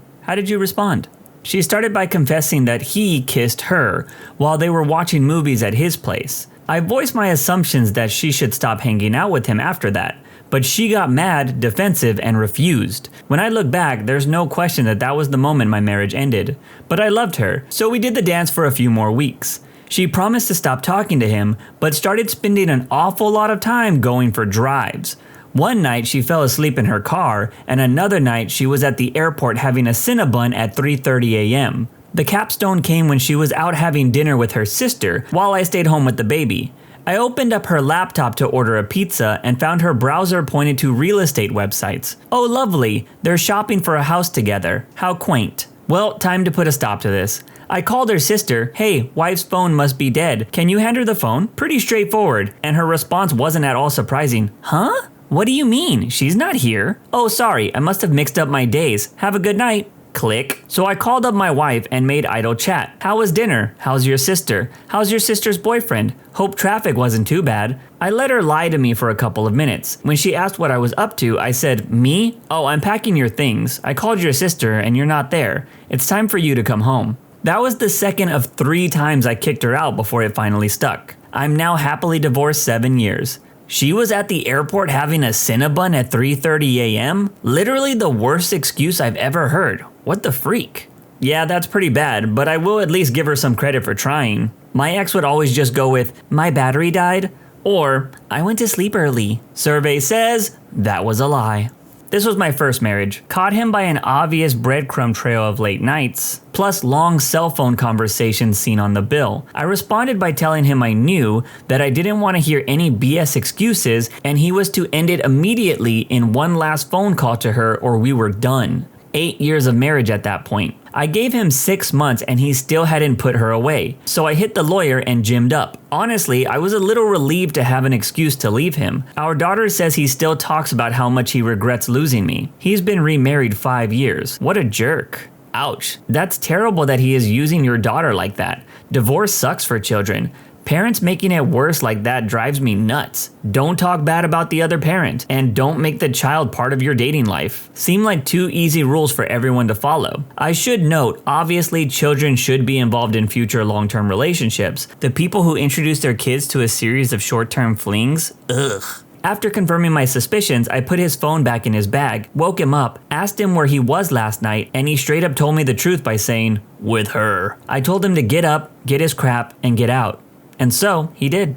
I'd been suspicious for months, but put it out of my head because the homewrecker was a supposed close friend of mine. Went right under my nose both before and after our wedding. She snuck off during my bachelorette party to hook up with him. Finally, I just read his text and it was all laid out right there like a crappy romance novel. Confronted him and he was pretty nasty to me, as if he had any right. But I wanted to keep my hands clean during this whole ordeal, so I kept it short and civilized. The only revenge is living well. The divorce was smooth after a whopping month of being married, and now I'm happier than I've ever been. You're a better woman than I. If I confronted someone for cheating on me with a good friend, going so far as to screw her at my bachelor party, and he had the nerve to be nasty about it, I'm not a violent person, but I can't see myself not hitting him or at least verbally abusing him. Thanks for the kind words. I know I had every right to be furious, but in the immediate aftermath, I took civility almost to a fault. I was so floored by the whole situation, not to mention what most people would think about such a quick divorce, that I wanted to be sure there would be absolutely nothing that came back to me and made me look bad. The anger I did feel at first was directed at her, because it's so much easier to blame the mistress, you know? I may have clawed her eyes out had I seen her after I found out, but after all was said and done, I went through the sadness and anger, and within a couple of months there were so many doors opening in my life that I couldn't help but be glad things turned out the way they did. And now it's been over a year and I look back and I'm glad I didn't pee in his floor vents or anything, because honestly, he simply doesn't matter anymore. I hate to say it, but I do usually take the high road in a lot of situations, but I will say, sometimes that low road does seem fun in the moment. I drove off, went to where they both worked since I had left my car there earlier that day. Saw them making out in her car. All I could do was stare for a few seconds and had to will myself just to leave. It was that moment that I knew I lost her for good. We hadn't talked since. It's been 3 months. While my girlfriend showered, she invited me to watch Netflix on her computer to keep myself occupied. Google Chrome displayed her frequently viewed pages when it opened up. One of those pages was a Craigslist personal ad. English was her second language, so it was pretty easy to find her ad when I got home that night. I replied. She wrote back and we texted back and forth with my burner phone. I suggested a rendezvous at an upscale bar. I got there 10 minutes early, showed the bartender a picture of my cheating girlfriend, then tipped them $20 and told them to bring her a pina colada when she arrived. Oh, and make sure you give her this too. I had bought an MP3 player and loaded it with Escape, the pina colada song. She broke up with me shortly thereafter and never alluded to my ruse. Oh man, I'm sorry about your crappy ex-girlfriend, but I read up the lyrics to that song a few weeks ago. This is perfect. That song is so effed up. It's basically about two people who have a bonding experience over simultaneously catching each other actively trying to cheat on one another. Yeah, that's a relationship that's gonna work out. I thought the same thing. I've listened to that song so much growing up, and I always thought the people in it were dumb. My wife asked me to walk her mom through some computer stuff and handed me her phone. Heard the text message alert hit before we hung up and casually checked if I got off the phone with her mother. The message said, "So, you love me now?" It was from her boss. I went mentally numb. Didn't mention it right away and waited for her to fall asleep. Got her phone and tried to open it. To my surprise, there was a lock code. I woke her up and asked her for her lock code. Told her that my phone had died and I wanted to play a game that we were both playing. She immediately wakes up and starts in on how she knew I was going to do this, and starts telling me how paranoid I am. She nuts out on me and calls her mom to let her know that I'm a lunatic and accusing her of all kinds of things, which I hadn't done yet, but now I'm pretty sure I know what's up. I tell her to go ahead and prove that I'm crazy and put in her lock code and see who the lunatic really is, along with who's the cheater. She puts in the code and several more messages from her boss pop in. Turns out that she was cheating after all. There were signs, but I tricked myself into ignoring them earlier. I left that night and I've never thought about going back. My wife left a few months ago. In hindsight, I think she was having an online affair with an old boyfriend that decided to turn into a real relationship. I guess I didn't really do anything directly in response. She was gone by the time I admitted to myself what was going on. But recognizing what was going on helped me move on from, I'm a horrible husband who wrecked my marriage, to she was a horrible wife who walked away from a good marriage as soon as times got tough. And it's helping me feel not the slightest bit of guilt as I fight to protect myself during the divorce proceedings. I was always the wage earner, and at this point, if the divorce leaves her penniless and homeless, I don't give a crap. She made her bed. Truth be told, I put a lot more into that marriage than I ever got back from it, so good riddance. It's crazy how getting out of a relationship can make you reflect on things. I always thought I was a good boyfriend, but after a while I thought maybe I was a bad one. When I talk about some of the things I experienced in my past relationships, people always tell me that my ex was extremely toxic and that things she did were not normal in relationships. At first I had suspicions. I was out of town and I looked at our cell phone bill, which I never do, to see how many peak minutes we had left for the month. That's when I noticed that she was spending hours on the phone, but never when I was around. She told me that it was a former colleague of hers that had moved to California and was injured in a motorcycle accident. She was never apathetic towards anyone. She would have been better off telling me that she was kicking kittens or belittling children for sport. This went on for a couple of months until she started volunteering at work a lot more. She was a teacher, so it was pretty common for her to have after-school activities. Besides, I was in evening college classes, so it didn't really feel like anything had changed. I mostly felt for our dog, who would often bear the brunt of her not being around.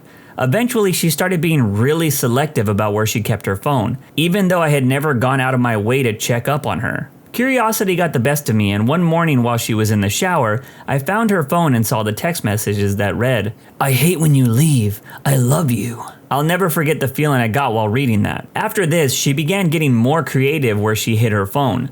My personal favorite was under the seat of her car. Even knowing all this, I confronted her pretty much daily and was met with absolute silence. That was far more hurtful than knowing that she had cheated. The day after Christmas, she decided to drive out of state to visit her family, with the guy she was seeing, I later learned. She updated me on her travels about halfway through the drive. I called her to warn her that there was a major storm where she was driving, and to be careful. She didn't respond, and I didn't hear back from her for almost 3 days. That was brutal. I had honestly come to terms with the fact that I would be receiving a call that she had been in an accident. I had even called her family to ask if they had heard from her. She finally showed back up at home on New Year's Eve. By this point, there was nothing to salvage of our 10 years together. She kept telling me that she'd file for divorce to end the misery, but I think she actually thrived on the misery she and I felt. She yearned for me to react to her actions. She became more egregious about flaunting being with the guy, even going with him to places she knew my friends would be at. As my grandma always said, it's time to crap or get off the pot. So I filed for divorce and moved on. I made it a goal not to fight over division of assets or belongings, which irked her even more. In the ultimate show of her senselessness, she demanded to get the house and I happily complied. Then the housing market tanked and she was stuck with a mortgage on a house worth less than half of what she owed. After it was over, I learned that he was a janitor at her school. She got pregnant before my side of the bed was even cooled off, and he had cheated on his wife to be with my ex. I got my revenge by living well after it all ended. I graduated from college, then law school, met and married an amazing woman, and we have a son now. It was painful at the time, but in hindsight, she did me the biggest favor in the world.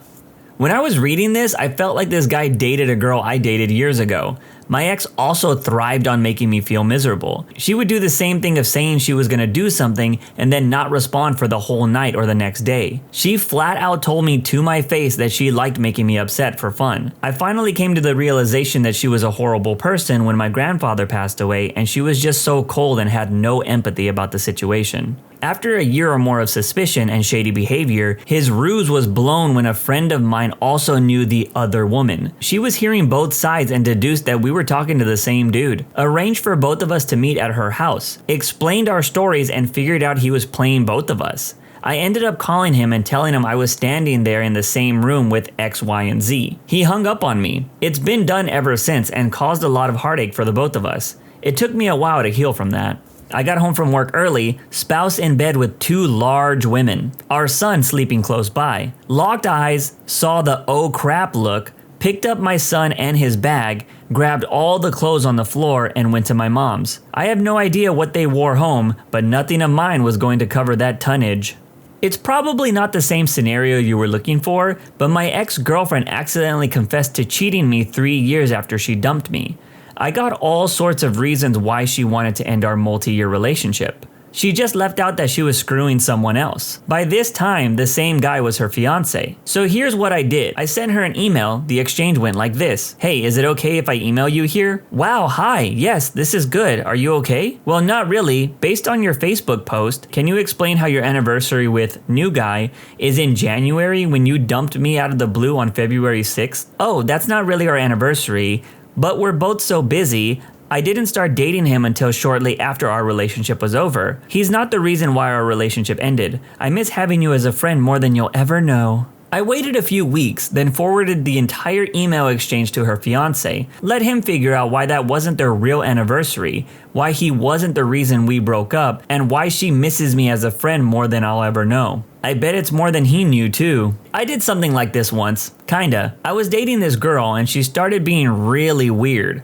I rushed into dating her after a long-term relationship, so I let a lot of things slide. I decided to message her friend to see if he knew what was going on with her. I told her this the next time we hung out and she freaked. Turns out, after we broke up, she revealed that she was hiding 2 kids from me. And that friend was the baby daddy. I sure know how to pick 'em. Late to the party, but I really want to share this. So my BF and I had been together for about 2 years. Great relationship, no problems. This was my first real relationship, so I was in heaven. I was at college out of town for about 2 months when I went home to visit. I was planning on going to my BF's house that evening. A friend offered to give me a ride there.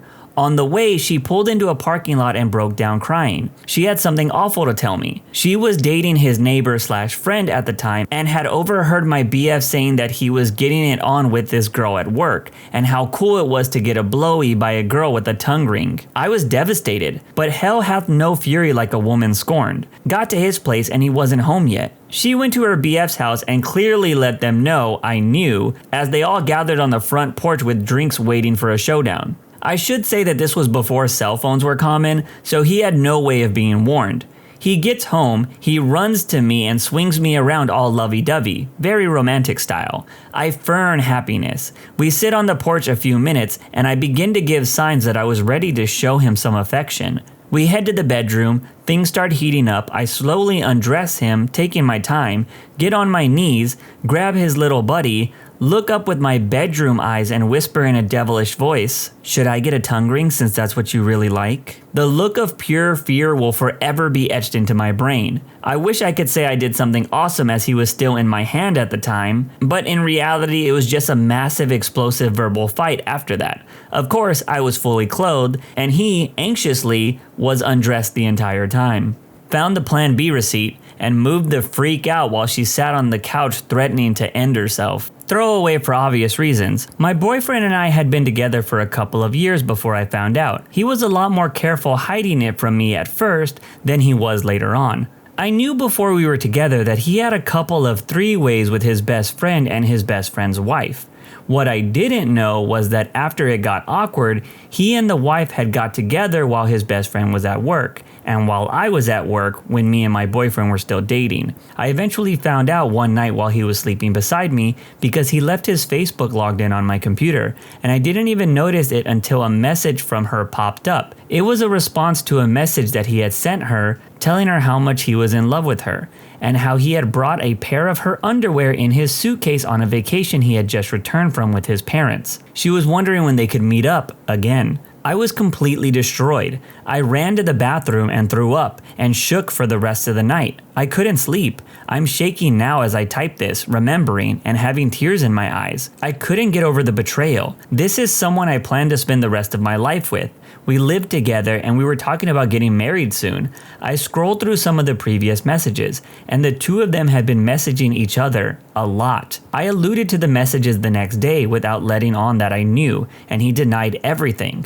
I let it stew. He left his Facebook logged in on my computer several times in the months following, and there weren't as many messages for the following few months. But then they started up again. It was absolutely devastating. Anytime I would confront him about it, which got more direct, his response was pure denial, and he would turn it around on me somehow, even though I hadn't done anything wrong. Eventually, I couldn't take the deceit any longer, and I ended up leaving him. I felt like the situation was killing me. I was a wreck, and I was getting further and further into substances to numb myself from it, and my depression was getting exasperated by it. The whole situation killed my self-esteem for a very long time. I am still in love with him, and I always will be. I know how stupid that sounds, but sometimes you really can't help who you fall in love with. He actually didn't see anyone after we broke up until he died almost a year later. I constantly think about how I wish things would have gone differently and long for a life we were trying to build together. Damn, I was not expecting the boyfriend to die in that story. But part of me thinks that maybe the reason why the OP still longs for them is because maybe they thought they could change or fix the person if they tried harder. In reality, some people just suck and you can't change them. Even though it hurts, it's best that you moved on. I didn't really catch her cheating, but all the signs were there. Before she graduated college, she was hired at a doctor's office as an assistant and would work late hours. I kind of expected this because I knew the medical professions consume a lot of time. I started to notice that she would spend more and more time at work, which started to get suspicious. About 4 or 5 months into her being hired, I knew something was up. She would go to work at 6 a.m. and then not come home until midnight some nights, saying that I had to drop off medication at a patient's house, or I went to the 9:30 workout class, both of which didn't make any sense because I called her coworker and asked when the office closed, 7 p.m., and when the emergency staff started, 9 p.m., and if she was a part of that staff, which she was not. Secondly, I went to the same gym and the latest class they had was at 7:45 p.m. The second sign was how distant she had become in the relationship and how protective of her phone she got. Normally, she wouldn't mind showing me pictures or texts on her phone, but she increasingly became overprotective. She would also refuse to sleep in my bed. She was one of my roommates at the time. After we both graduated, I finally decided enough was enough and it was time to confront her. She denied it, of course, but at this point in the relationship, I didn't feel a connection with her anymore and our love was dead. The night before I broke up with her, my roommates, including her, and some of her friends, some of the dudes, all went out for drinks. Everyone got completely wasted and we were all a big mess. What I remember from that night is wondering where my ex-GF went and where one of her guy friends went. Well, as it turns out, she was feeling sick and had to leave the bar. Thankfully, her guy friend was there to take care of her. When everyone decided to leave, one of my more sober friends got everyone together, but couldn't find my ex-GF and said guy friend. We started a search party and eventually found them with her head in his lap. Now, I barely remember this, but my friend said she wasn't going to town on this guy, but resting her head on his lap. He could have been telling me the truth or just trying to avoid a fight from breaking out. Regardless, I broke up with her the next day. The head on the lap thing seems probable, but all the other things the OP lists were definitely grounds for the breakup in my opinion. Went home instead of work, gathered all the clothes I really liked, my consoles, and anything I could think of that wouldn't be missed. When she went to work that night, I grabbed all the things that would be missed, including myself, and left. What's a telltale sign that someone is a selfish person? When conversations don't feel like conversations, they are one-sided talks about what they want, their thoughts, their life, their priorities, etc. When you are able to actually slip in a word, your words are used as transitions in their dialogue. No matter how you format your words, they all just add to the plot of that person's story. What you say and what you do are pawns in their game to be manipulated in a way that belittles your experiences, your actions, your opinions, and your choices. Something I personally want to add to this is most selfish people can't have conversations.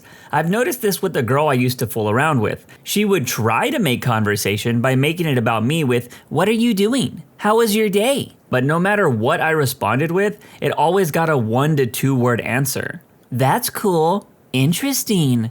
That way they give you the illusion that they care, when in reality they just use you when they need you. They gladly take any favors you do for them, and when asked if you could reciprocate once, they get defensive or aggressive, and act like you're the selfish one for daring to expect something in return. It doesn't make you a bad person to expect reciprocation in a relationship with someone else, romantic or platonic. Relationships are give and take, and it makes them healthy. It's not entitlement to expect kindness if you give kindness. If you're the only one giving, you're being taken advantage of.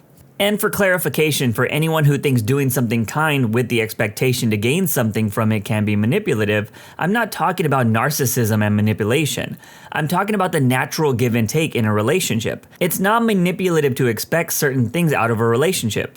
Depending on the kind of relationship that is. The whole reason we make relationships is because they give us something, whether that be support, love, safety, or other advantages. It isn't a bad thing, it's a human thing. Typically with give and take, if you notice a pattern of one person consistently taking without giving, the one taking is the problem, not the one giving. The kind of people who use this as a manipulation tactic aren't the ones who stick around in a relationship for years, doing favors and kind things without being asked to.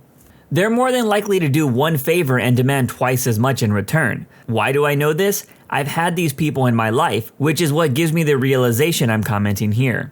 Yeah, I'm actually going through this with my roommate. She always asks for my help, expects me to walk her dog every day, constantly asks me to pay rent in advance even though I'm not getting any income for 3 weeks. Yes, she asked me to pay a second rent just a week after the last. She never thanks me for walking the dog. Any advance payment? No thanks there either. She'll just keep asking as if I'm her bank account and then get angry when I'm unable to pay. Last week, she asked me to cook extra food because we had guests coming over and she threw a fit because I used beans. It's not that she or anyone else can't eat beans, it was just her dislike of the day. She had eaten those same beans and other dishes and liked it. I had put so much effort into cooking more food than normal and her behavior was worse than usual. I have completely stopped helping her or even speaking with her. That sounds like my ex-wife so much. Did plenty for her. Would do anything she wanted to do even if I wasn't thrilled about it. But when it came to something that I wanted, she never seemed to have time for it. I eventually got to the point where I wouldn't even try to mention anything I wanted or liked. I put plenty of thought into gifts for her, but if I ever got something, it had no thought put into it. Basically got to the point where I felt selfish for even wanting anything. Took me a while to accept that I wasn't the problem or the selfish one. Eventually, I realized through help from a therapist that it was straight mental abuse. Relationships take compromise. when anything that happens to them is the worst thing in the world, and whatever happens to you is not that bad and a waste of time to talk about or even deal with. I know your mom died a month ago, but my best friend of 3 years died too, so I don't see why you're so sad all the time. I think narcissism and selfishness go hand in hand, so there you go. A friend of mine was talking to a mutual ex-friend about how she was feeling crappy because it was coming up on the anniversary of her sister's murder. The ex-friend responded that she was also feeling crappy and needed support because her boyfriend, who had been visiting for the weekend, had gone home. We both cut her off after that. After my sister's husband passed, a friend said, "I know exactly how that feels. My husband is in the army and goes away for months. But said husband comes home, can email, video call, and most of all, is not dead." She's now an ex-friend to everyone. I'll admit, I've caught myself doing the "I know how it feels" thing with friends before, but it's usually because I've been through the same thing. However, I've never tried to pass off a death of someone being on the same level as missing a partner that went home. That's just dumb. They feel no remorse for how they've hurt others. They don't think that they're wrong in the slightest bit. They can't shoulder any bit of responsibility. Look, it's not my fault that you can't do anything right. Very well then, I'm sorry you don't understand my point of view. You can't forget the classic, "You just misunderstood what I said. I didn't mean it like that." My former neighbors were bad alcoholics. Every night is a Friday night and weekends are like the new year. The police were constantly getting called to their house. Their kids not only destroyed their property, but other people's as well. Their junk was always thrown all over multiple yards. Their landlord ended up evicting them. My neighbor was pissed and fought hard in court to stay because they paid their rent via assistance. It was everyone else's fault but theirs. It was the landlord's fault for being biased against them. It was the neighbor's fault for complaining about their kids. It was their parents' fault for not helping more. Everyone was to blame, but not them. All I can say is it's been peaceful since they've been gone. They don't remember the times people have helped them, but remember clearly all the times that they helped others. It's easier to remember when you can count the number of times on your fingers. They bring nothing to the potluck, but are the first in line. Dude, screw these people the most. If you don't bring anything to the potluck, you better at least be cleaning up after the party. They respond how worse their situation is when you're sharing problems with them. They don't try to help or listen, they just draw attention to their side. Ah, the complainers. I have a friend like that, and lately I've just been letting her talk, with dry responses such as, "Oh wow, tough luck. Yeah, you've told me all of that via text." And I would talk only if she asked me a question. Well, the hangout got silent super fast. And it seems she is no longer satisfied sharing the details of her life with me. Nice. I once had a friend who would just complain all the time about everything, never really doing anything to fix the problems, and if she did, she'd still complain about it. One day I tell her that I want to be her friend, but our conversations were always so negative, and couldn't we just talk about some more positive things? The whole dynamic of the friendship changed, and she straight up just stopped talking to me saying, "I don't know what to talk to you about anymore." That admission tied with her inaction blew me away. We drifted apart and are no longer friends. I've actually done this with friends before as well. I've often been told that I give the comfortable vibe, where people can just talk to me about anything, which is nice, but I also have a problem solver brain. So when I have friends that complain about the same thing all the time and don't try to improve after my advice, I just lose interest in those conversations because they're meaningless at that point. Like, I understand venting, but if the bad smell doesn't leave the place after a while, something might be rotten. If you are in a group and there's that one person that is constantly interrupting the middle of what you or anyone else is saying, generally to brag about themselves with a one-upper story, that's a precursor to stop associating with them. I've met too many of those people in my day, and they are more often than not happy to throw you under the bus whenever the opportunity arises. If they always talk about themselves, I know many people that will not shut up about their day for an entire call, then just leave you when you start talking about yours. Likewise, but some people just aren't aware that they're doing that. I've politely mentioned that to a couple close friends, and they've been way more aware about their behavior since. Life isn't binary, and good people might have bad habits without knowing it. So trying to help them is my way of thinking. By the way, your mileage may vary, of course, hence me saying some people. I think it depends on the situation. I have a lot of friends that I keep in touch with via voice text messages or video text messages. Since these aren't real conversations because we respond when we can, both parties usually end up speaking about their days after quickly responding to any questions. They have that superpower that leads everything back to themselves.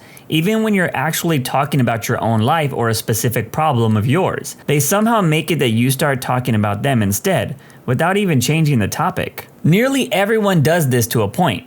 There's an extremely fine line between trying to comfort someone by saying something like, "I recently went through something with my father as well. I'm so sorry," and making their issues about yourself. It's crazy how common it is. And I guess if you are sharing something tragic to a group of people, at least one will try to make it into a competition and one-up you. I'm so nervous sometimes that people think I come off as the above comment, when I just want to say that I relate to you, not that it's about me. Sometimes just saying, "Hey, that sucks, I'm sorry," seems disingenuous. So saying, "Hey, I've been there and I know how much it sucks," sounds more genuine, I think. Conversations can be weird. They refuse to take responsibility for their actions. Similarly, someone who never apologizes. It takes a little longer to figure this out, but if after a few dozen hours of interactions, you've never heard "I'm sorry," you probably never will. I waited 4.5 years once. Never again. This is one of the main things I look out for when I might be interested in someone. I pay very close attention to how they act when they make mistakes or do something that has accountability attached. If they sidestep it every time, I know to cut them off at the knees. Complaining at work to coworkers doing your work for you while you complain. When they want to dig up your dead dog to use the skull for taxidermy purposes and is insistent on doing it despite your objections. They never admit when they're wrong, even if there is physical evidence. "Well, I'm sorry that you have a problem with me. Maybe you should stop being so sensitive. Why are you making that face? I literally just apologized to you." I wonder if this is everything it appears to be because I work with the dude who has a medium autism, so we look after him and he doesn't work. He's definitely not selfish. He'll go out of his way to help people who are more vulnerable than him and always puts them at ease and gets them to open up, interact, and basically have fun and feel safe. But you can't get him to stop talking about himself or his interests. It's all football, running, oh, have I told you about running and football? Harry Potter and that time 9 years ago when I accidentally farted? If you didn't know he was autistic, and it's actually not as apparent as you might expect, you probably would wonder why you can't get a word in edgewise. From an autistic perspective, that's probably the biggest compliment he could give you. He feels secure enough around you to talk about his interest and know that you're not going to dismiss him or make him feel bad for being excited about them. He'd likely appreciate if you gently spoke to him about keeping in mind that other people would like to talk about themselves too and their interests. And if you worked together to find a balance that meant that he didn't feel ashamed, but also you could get a fair amount of speaking time in the conversation. Rejection-sensitive dysmorphia is a real issue for some of us, so make sure it's clear you're still interested in hearing about his stuff. I will say, once I learned a little bit more about autism, I definitely questioned if people have it or not when I have certain conversations, mainly online. With some of the autistic people that I have talked to, their attention to detail is insane sometimes. So much so that it can cause them to overthink a situation. For example, I was talking about comic books with this one autistic person, and they were dead serious about some errors in comic books having a significance in the book, because there was no way the company would allow that to happen. No matter how much I explained that these things happened, they just wouldn't change their mind. So I definitely take this into consideration now instead of thinking everyone online is an idiot or thick-skulled. They're surprised and disgruntled when you accept what they offered. Example, I used to be friends with someone who loved to offer stuff. "I have some cute maternity clothes that would fit you. I can lend them to you if you want. I can help you rearrange your classroom. I'll come in early tomorrow. I made such a great apple pie. I can bring you a piece." These aren't things that anyone solicited. She offered them up, yet 100% expected that everyone will politely decline her offers. I'm a yes person. Anything you offer to me, I will happily accept. The look on her face when I would respond, "That would be great, thanks," was always priceless. She would never follow through with any of it, but she never stopped offering stuff, and I never stopped accepting. It was kind of hilarious. When they always play the victim card, 99% of the time, they only place themselves in the victim seat by ignoring all the efforts or costs of other people that they've had to endure and only focus on what they've had to go through themselves. I know this all too well, and when you call them out on it, you usually get hit with, "What do you mean? Where is this coming from?" Or my personal favorite, "This is all too much for me right now." Cliche answer, but I found the returning the shopping cart test to be pretty accurate. It is such a small thing, but it does tell you if a person thinks small things like that matter. This is my favorite armchair measuring of a good person. There is absolutely no benefit to you as a trolley returner, but there is a loss to other people if you don't. There's also no immediate human association like how you treat a server or retail employee. Just raw, are you thinking about the other guy? For me, it's people who listen to TikToks in public, especially in relatively silent places. There's a guy that hangs out at my favorite bar, doesn't talk much and keeps to himself, but he sits for hours watching videos on his phone with the volume on. It's the most obnoxious thing ever. Bartender finally told him to turn the volume off or just stop watching. He was 100% oblivious to the fact that no one else in this place wanted to hear that crap. Why does it make a difference if it's a TikTok? Make it loud anything. When using your mobile on public transport, I think you should not even have key sounds. It's bad enough people don't deactivate those. Also, listening to a soccer match or whatever without bothering to use any headphones is just pure evil. I was so confused for a bit by that last comment when they said keys shouldn't have sounds. I was like, damn, you want people to silence their house keys? That's some insane entitlement right there, man. Then I realized they meant keyboard keys. My ex was insanely selfish. Her dad gave her a $20K a month allowance, plus paid for the mortgage of her penthouse in New York City, while she went to Yale. He paid her car plus insurance. She had zero need for cash. All bills are paid. He also gave her a credit card with, I'm assuming, no limit, cause we bought a car once on a whim. But I saw her steal $3 from a friend who was passed out. She'd steal panties from Walmart. She had a pile of cash in her bedroom. We once needed to pay for a delivery. I don't know if it was a bagel or pizza, but she refused to touch the pile of cash. I had to walk to my car to get cash. And when I tipped the delivery girl $10 for waiting, my ex went ballistic, calling me a bee, a moron, and queer. Cause why would you give that random porky bee $10 for $5 worth of food? We went to a celeb wedding. She found a way to take 4 gift baskets as opposed to the 2 we were supposed to get. Every guest got 1. She also stole a $500 gift card to Victoria's Secret from the wedding. She was wicked greedy. One of my workmates had her drink taken from the fridge by someone else. When she put a sign up on the fridge to remind people not to take things, another guy asked her why she was doing it. She explains that her drink was taken, and without skipping a beat, he said, "Oh yeah, that's because someone took mine." So not only admitted to doing it, but his justification was that someone did it to him. So yeah, I'd say that. This is what people call paying their dues. Other people treated me poorly, so I need to perpetuate that to somehow justify it being done to me. If you don't have the same hardship, then somehow it's not fair. This is embedded to so many aspects of our society and has got to be some form of evil. The paying your dues comment is so true. At my old job, all the lifers would be so mad that I wasn't busting my balls doing extra work that wasn't in my job description. I'm not getting paid to do that extra work, so until I am, get someone in a higher position to do it. They would claim, young people don't know how to work anymore. Look, Grandpa, I'm sorry that I just don't bend the knee and do whatever my employer tells me to do. If the higher ups can get bonuses each year, they can afford to pay me to do more work. Trauma dumping and then not reciprocating if someone else had a bad day or felt comfortable enough to open up to them.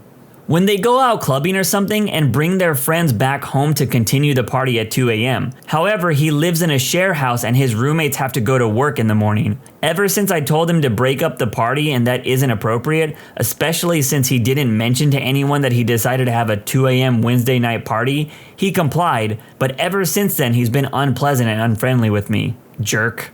The more they ask in a relationship, the more you're having to give. That is, I think of relationships like a bridge. Generally, you should build from both sides, and in crisis you make up the difference. But a friendship is primarily meeting each other in the middle. Selfish or self-centered people pretend to build a relationship, but ask you to build the relational bridge all the way toward them. Ultimately, they expect you to build the relationship entirely towards them, and you're left giving more than receiving. When they're unable to see beyond their own needs and feelings and aren't capable of recognizing that they're impacting the people around them in negative ways. Another sign of a selfish person is when they're driven by only self-interests and don't care about how their actions might affect others. People who have kids on purpose and then act like their kids owe them. well above and beyond basic kindness and human respect, for the rest of their lives. They throw other people under the bus so fast that you get whiplash if you stand too close. Whether to save themselves or to humiliate the competition. No self-accounting at all. I love these threads. I always use them as a way to measure whether I'm doing those things or not, and fix them if I am. Made it about yourself, haven't you? You got me good. I'll end this video with a quick selfish person I used to be friends with. This guy was a master manipulator. He would reel you in with his charm and nice guy persona. He straight up offered me a chance to go to a comic convention I had always dreamed of going to. I joined his friend group, and that's when I noticed the little things he wanted people to do. He would ask people, "Are you gonna be doing this? While there, can you get this for me?" Or, "Hey, can you do this and I'll meet you there?" All these things seemed harmless and everyone helped him out because he was a nice guy. But everything was done to serve his own needs. I ended up having a falling out with this guy and was basically kicked from the friend group. Turns out everyone was extremely confused on why I was kicked out. But I found out later that he was saying some of the most messed up crap about me to this group. And basically anyone that would listen. Luckily, one of the girls in the group called BS because she was always suspicious of this guy. Months later, he kicked out another guy in the group, and that's when the girl said, "You should reach out to OP and see what really happened." We ended up getting breakfast and we kind of just said everything that was going on. Turns out this dude was bad-mouthing everyone behind their backs and was using everyone to gain something. We had an older lady in our friend group, and he would use her to jump lines at cons because she had disability access to get into things. This dude was the ultimate scumbag, and the last time I checked, he was dating a girl who, oddly enough, enjoys waiting in lines and has a history of being manipulated. What traits in girls do you find attractive or impressive aside from physical appearance, guys? My wife's laughs are literally everything. Sometimes she watches a show on her laptop in our room and I hear her cracking up from down the hall. I absolutely love it. One of the main reasons I started dating my current girlfriend was because she accidentally spilled popcorn in my car after our first date. She profusely apologized and asked if she could clean it up. My car was a POS, so I didn't care. When I got home, she texted me apologizing again.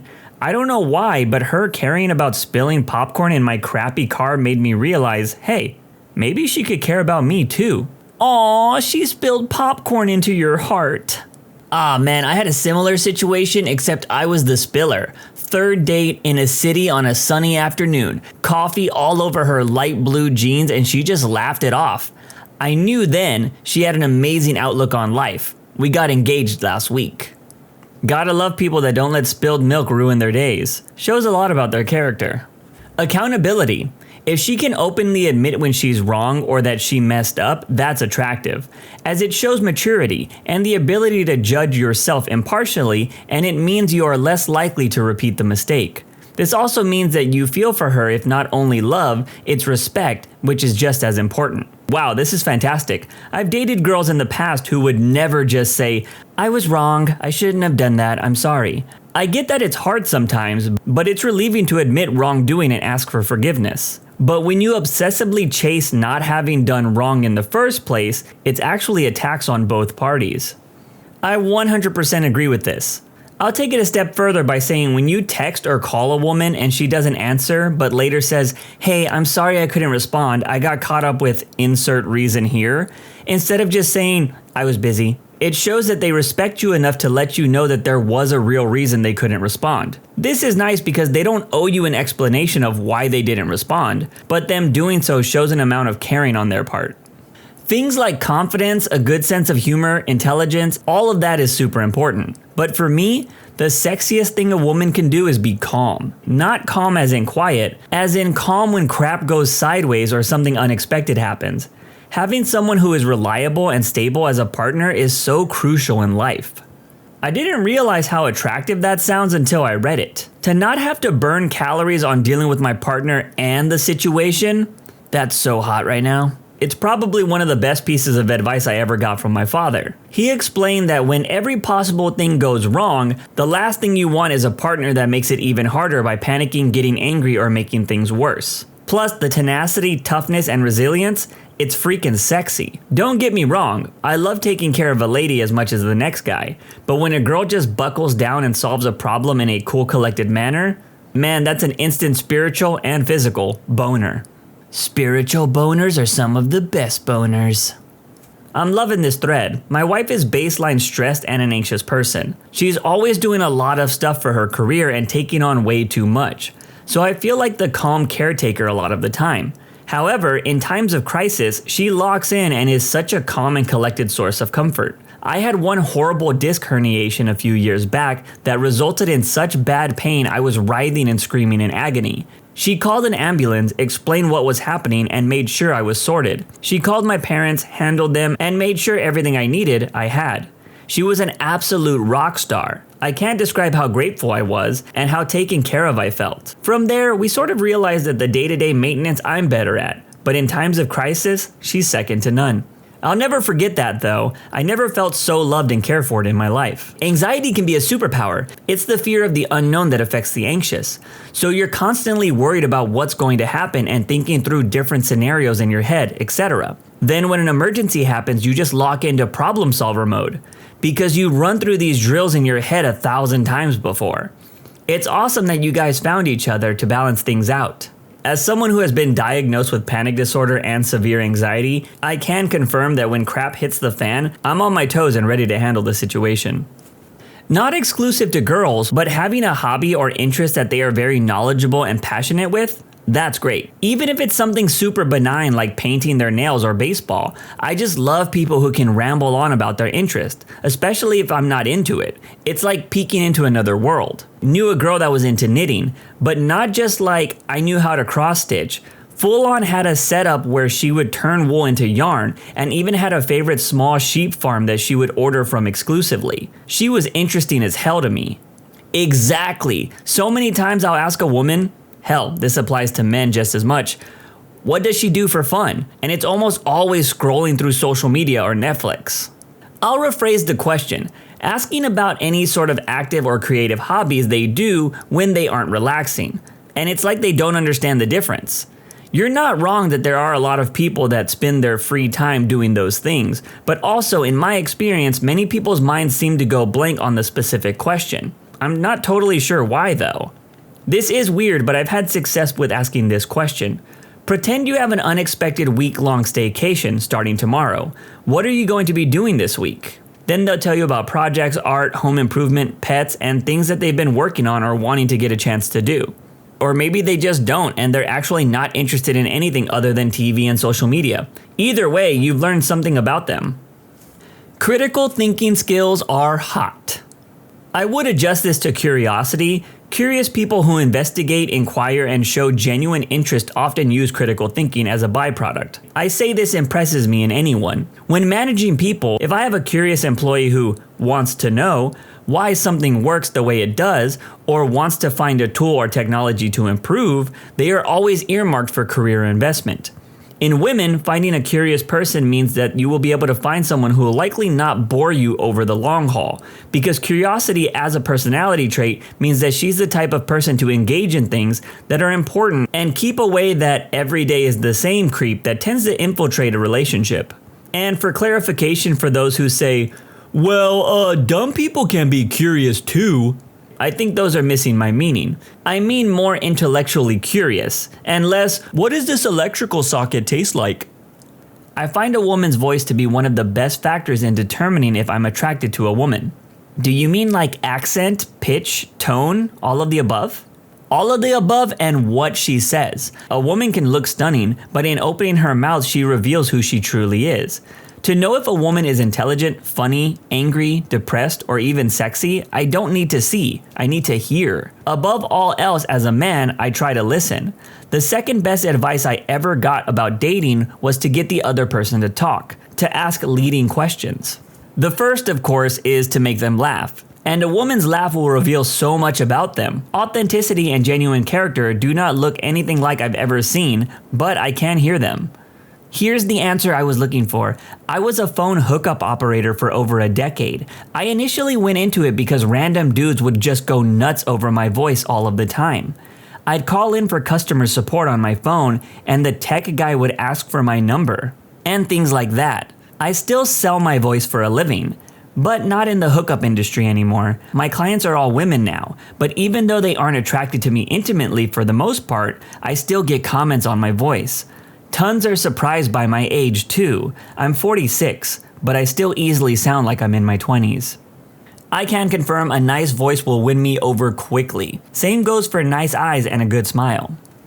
Intelligence. Good looks only go so far when you realize she doesn't even know basic life skills. If they can't have an interesting conversation, then why would you want to spend years with that person? I understand if you're looking for a short-term physical encounter. However, if you are looking for a long-term relationship, the ability to communicate is paramount. 100% agree.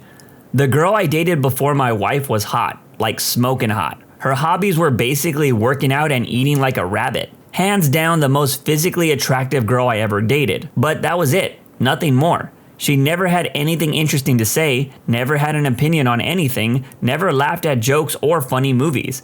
She was just void of personality and took no pleasure in the joys of life. I eventually had to break it off. Now my wife, on the other hand, is the polar opposite. She's beautiful, but she's just a normal human. She's the funniest person I know. She knows what's going on in the world and is driven to make it a better place. And most importantly, she's been extremely supportive of me, and she's the one person I know I can talk about anything with. It's like having a best friend that I can play no-clothes games with. Years ago, I had been dating a girl who was getting a degree in neuroscience. Even though I wasn't a scientist of any sort, I loved talking to her and listening to her go on and on about the brain and the central nervous system. Not only was she smart, but she was passionate and interesting. We split up when I moved to Los Angeles without her. One night, I was at a bar with a friend, and I was talking to a girl who had moved to LA to be a singer. I asked her something like, "So, you're a singer, eh?" And then this girl responded by launching into a full-voiced version of "I Will Always Love You" in the middle of the bar. In that moment, I vividly remember thinking, I miss my neuroscientist. 2 weeks later, I took a plane to the East Coast, called her up and wooed her from her new boyfriend. She moved to SoCal and got her PhD in neuroscience. We got married and have 3 awesome children. She still blows my mind when she talks about her work. I find women that are the complete opposite of me hella attractive.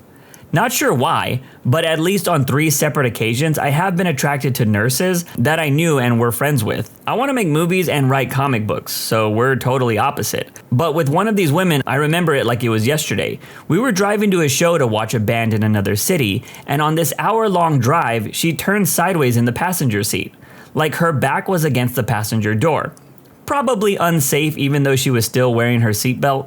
And she just looked at me and listened to me while we were driving to this show. It was one of the best freaking interactions I've had with a woman because she just felt present in that moment. Went on a date last week and the woman never took her phone out of her purse. Super hot. If she doesn't take her phone out of her purse, how is she supposed to show you 300 pictures of her cat?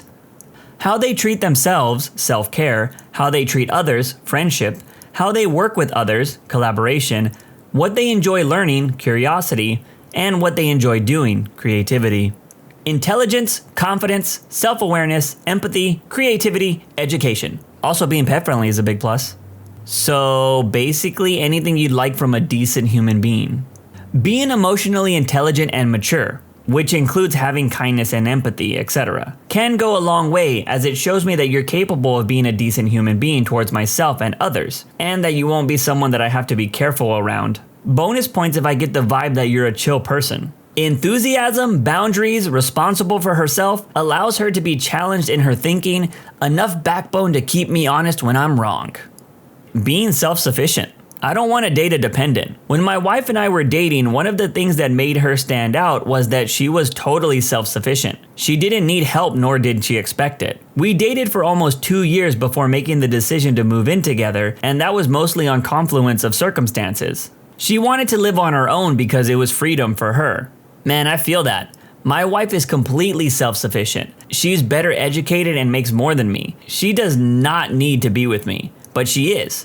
And it feels great that someone who doesn't need me chooses to stay with me. Being with an independent woman is super hot because you know for the fact that she doesn't need you at all. So knowing that she is with you because she wants to be is super hot. Bit of a simple one here, but I love when a girl can sing. My wife claims that she can't carry a tune in a bucket, but when she sings, it's beautiful sounds to my ears. And I feel I have a responsibly good judgment on vocal quality. When we have a couple of drinks, I get my guitar out and can occasionally convince her to sing a few songs with me. It's one of my favorite things to do. The same traits I look for in my best friend. General vibes need to be on point, thoughtful, kind, sassy.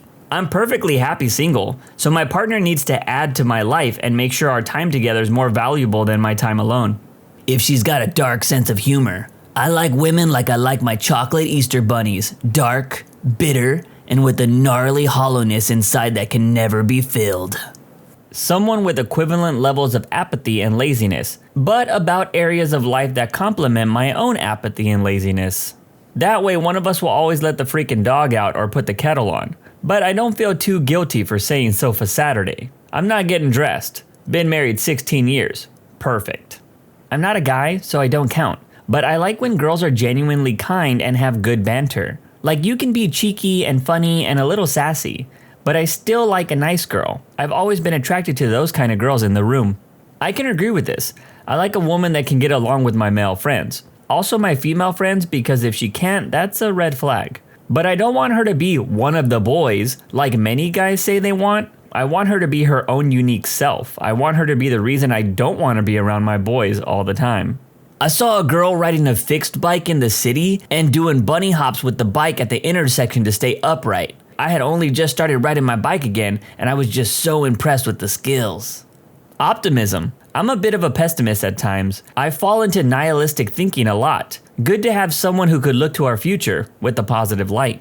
Adventurous. Being willing to put yourself at risk of humiliation, danger, or failure when encountering new activities is attractive. I will say I definitely like an adventurous woman, or at least someone who wants to plan out and try new things. I often get lost in my work, and it's nice to have someone to invite you out to do things. When I dated my ex, the one thing that constantly made me fall in love with her was just her ability to just get excited to talk about anything. I loved seeing her just get excited about either the littlest thing or whatever was on her mind that day. Enthusiastic or interested in me. That is so reassuring to have. Also for her to have some hobby or activity, whether it be tennis or an instrument or Dungeons and Dragons or theater. Something she's passionate about would be nice. If her principles and values are similar to mine, it's a way to minimize unnecessary discussions and keep harmony while enjoying each other's company. When she's not afraid to get her hands dirty, kill a bug or two, or unclog a toilet. I'd like to add, and she likes to wash her hands after. It's exhausting to be in a relationship with someone who constantly requires reassurance, praise, and affirmation. Know your worth, and if others don't recognize it, move on and find a relationship with people who do. I understand what you mean, but keep in mind that praise, affirmation, and reassurance is absolutely something that everybody needs and wants. I'm sure there's some experience behind your comment, but it's about finding a balance between knowing your worth and being with someone who empowers that understanding. For some people, their own worth is easier to understand with a bit of outside help. There are a lot of traits that I find attractive, but the one I absolutely love is bravery. And by bravery, I don't mean just doing outlandish things and acting foolish. By bravery, I mean brave enough to confront what's wrong, brave enough to acknowledge her mistakes or shortcomings, brave enough to take on challenges and negative situations head on. I will never date a girl without all of these. Number 1, friends. Number 2, well-defined interests or hobbies, preferably ones that involve more than just looking attractive. I'm talking even simple things like their own established favorite music, movies, etc. And number 3, something equating to a career or career goals. I don't care if it's school or working in customer service at an office or rising up the ranks at a retail store, but something with intent. And frankly, I think most of the things that other people are saying in this thread, things like confidence, intelligence, sense of humor, etc., are all easier to find in people who have these 3 things. They're basically just cornerstones of having an actual independent personality.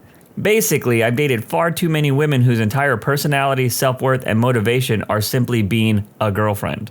Sometimes I just feel like I like everyone. My standards are almost non-existent. If I spend more than a few hours every day for like 3 weeks with someone, I'm at risk at falling in love, because I don't do that crap for anybody. I had to address this same situation today actually. I had to tell a girl that I'm friends with that I needed some distance because goddamn, we were talking a lot and I started catching feelings. Man, I don't like that. That's some scary crap right there. Girls who like sports, and not in the name the 1986 World Series champs. Just like to shoot hoops or play in the rec league or play pickleball with some friends and throw the football on the beach or something. That's hot. The ability to be one of the guys. I like a cute, pretty, pampered princess as far as the looks. I'll admit I'm a sucker for an innocent girly girl look. But I'd rather have someone I can take out on insane adventures and go do stupid crap like fireworks or play video games and swear at each other while we make hookup jokes. Just that comfortable personality where I don't have to impress her and I could just be me. I get the understanding with the be one of the guys things, but do you ever think these guys just want to date their guy friends? If a girl has a talent or a skill that took time and dedication and still interests them, it's incredibly attractive. Like if I'm not physically attracted to someone, then I find out that they play bass guitar or super into making pottery or something, they instantly become very attractive. Any girl who can calculate the homogeneous linear second order differential equation with the regular singular point would make me melt in a second order solution. The last 2 girls I dated had one major thing in common. The first, we were having a discussion, a friendly argument about philosophy, and she was holding her own. Then I said something, don't even remember what, and she said, "That's not even close to what the book says. You know, I have it right here. I can take it out and prove you wrong." I had a boner so hard that I had to look away and think about my grandma. The second, a jokingly silly argument, which I tend to be good at. She won, I had no rebuttal. I love girls who are smarter than me, and they have the balls to prove it. That's just so hot.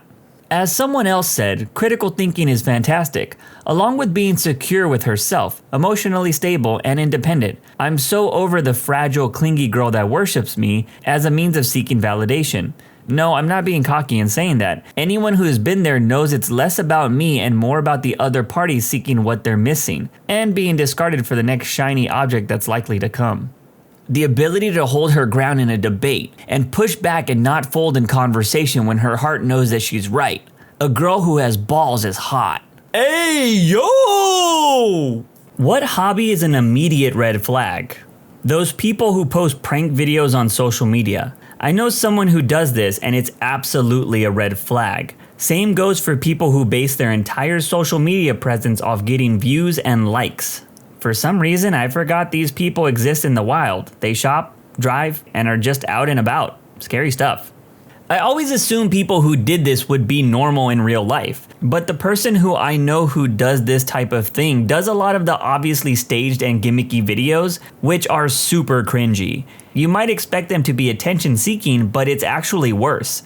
It's more so that everything is an opportunity for content, and it's like a switch they cannot turn off. There is zero living in the moment. Not to mention major social climbing and obsessing over how many people with blue check marks follow them. Absolute clout chaser. Every person they met, they immediately ask for their Instagram handle because every person they meet is an opportunity to gain a follower. This person is entitled and only sees people for what they can get out of them or use them for. They're very manipulative and obsessed with their image. This using people mentality carried over to personal relationships. In my case, the person I knew was having a full-blown affair with someone they knew that was married, and said that they simply didn't care if they were being a bad person. We're not friends anymore.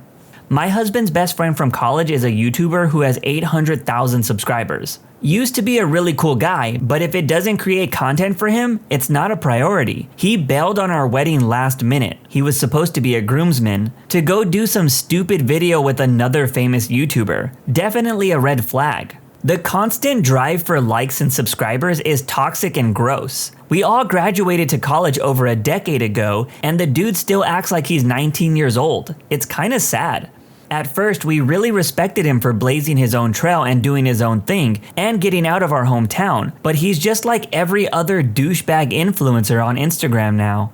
Well, this kinda hits close to home as someone who is a YouTuber. I will say, over the years, I have caught myself getting swooped up in the content life and chasing the numbers, but I don't think I've ever done it at the expense of someone else. I absolutely hate prank YouTubers and met plenty of clout chasing creators as well. These posts were completely accurate about a decent number of creators in this space.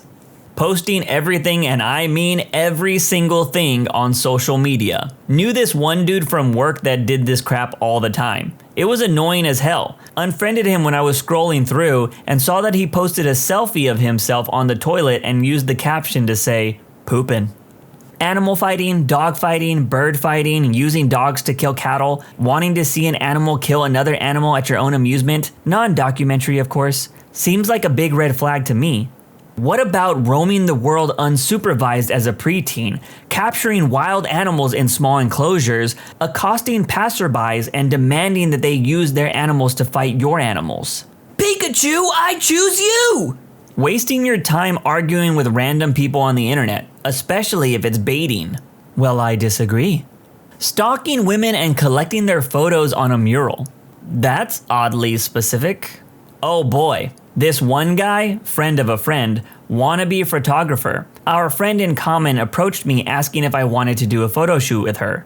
I agreed because I thought it would be fun, and I met him before in social settings. They weren't unclothed or anything, it was all very artsy and not sexy. One thing I found odd was that he asked to do a few headshots afterwards. They had nothing to do with the photos that we had been taking, but I didn't say anything. Fast forward a few months, and the guy and I got closer. Platonic, I was already dating my current partner. He invites me over to look at some footage that he recorded for a project I was doing. I got into his house, everything was normal for a bit. Well, we were talking about my project, and while doing so, he walked over to his kitchen, and I followed him absentmindedly while chatting. Then I stopped dead in my tracks. He had headshots of maybe 25 different girls taped to his fridge. Mine among them. Some had little marks made with markers. I recognized 2 of his exes and a girl I knew he had cheated on his last girlfriend with amongst one of the marks. He noticed I stopped and turned around. He didn't really say anything about it. I snatched my photo and my friend's off the fridge and left. Later, a guy that knew him confessed to me and my friend that the guy had essentially a hit list of girls he wanted to hook up with. He lived in a small town, so most of the girls he wanted got pictures taken by him. It's been a few years now, and from time to time I remember the dread I felt looking at those pictures, with him just standing a few feet away. I felt like I was in a horror movie. This sounds kind of like a setup for one of those stories where he ends up killing everyone that he hooked up with, and they end up finding that he has this box filled with little resealable bags where he puts locks of their hair, or like toenails or something. I don't have any friends that are creepy as that guy in this post, but this story did unlock a memory of mine from a time when a former friend of mine used my phone to search up a girl we met at our job. He ended up saving a bikini pic of this girl and sent it to himself. I would find this out later when my girlfriend at the time was using my phone, and while we were driving, she questioned why I had a bikini pic of a hot girl saved in my photos. As you might assume, this started a huge fight, and there was no way my girlfriend was going to believe my friend was the reason I had this photo. You still suck to this day, Dave. Saw this post yesterday about a guy that uses real mouse hearts and testicles to place them in clear resin cast of Lego men. I don't know what that is, but it's a red flag. Adopting too many kids or animals, especially when you can't afford them. One word, gambling. Casino dealer here, it's almost never a hobby. One of my peers who had a successful career in the medical industry started playing poker religiously a couple years ago, completely out of the blue. As soon as he wakes up, he starts gambling on multiple applications on his phone. He plays every evening, whether it's with friends or just random people. He started with no to low stakes and has worked his way up to higher and higher stake games. He used to be interested in live music, art, gaming, and he would hang out with friends when gambling wasn't involved. He had to move back in with his parents and stop buying herb, a 24/7 habit he had since he was 10 or 12. Not sure if that was related to his addiction of poker, but he won't say why he had to give up so much recently. But still, all he talks about now is when he's going to the casino next. From living in Vegas, I see a pattern of people having bad poker nights and then going to less skill-oriented games to make the money back. A $200 loss can become a $5,000 loss in a few minutes. I used to work at a slot machine casino. It's exactly how you said in that last sentence. Same guest would come every day and complain about the same damn thing. How much money they lost in the last couple of days.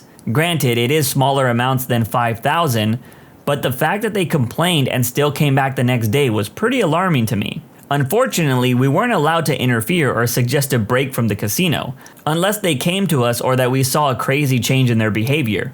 Even worse, we weren't allowed to even talk to them much because our boss said that we were interfering with their stay. It's sad that something that's literally made to be fun is sometimes someone's only income or debt. You see people fade away spiritually and physically, and you can't do anything about it because the company wants money. Family vlogging. They completely violate children's privacy. Using kids to shore up your own online presence is not okay. There are parents that are pimping their kids on OnlyFans, Patreon, etc. I watched 2 videos the other day exposing people that can buy exclusive picture sets of several 8 to 14-year-old girls who are prominent on TikTok via parent-run accounts. They showed the metrics, and their viewers and buyers were like 75% male, between the ages of 23 to 47. Freaking insane. The pictures were blurred in the expose, of course, but the pictures were said to be sexy bikini pics of little tween and teen girls. Disgusting crap. As a person with a kid who didn't even really want kids even, it absolutely blows my mind how easily some people exploit their own children. Like, that is your baby. How screwed in the head do you have to be to put money over their privacy, safety, and dignity of your child? I don't even post regularly innocent family photos of my kid on social media. Outside of like sending direct snaps to my dad or uncle, I'm far too paranoid about the kind of people that might see them. Even though I'd like to think I'm not friends with anyone that would look at my daughter in a predatory way. Damn, that just makes me so freaking angry. When you have a kid, your entire purpose for the remainder of your life is raising them to be the best version of themselves they can be, and protecting them from evils of the world best you can, not sacrificing them to those evils to make a quick buck. Holy crap. Much like prank YouTubers, I've never really been a fan of family vloggers. I've seen a couple, even met Shay Carl once at a convention and he made a video for my sister. Some can be nice people, but I can't ever shake the feeling that there are so many people that want to see other people's kids. Like, scripted television is one thing, but reality TV and online videos that involve kids' daily lives is just weird to me.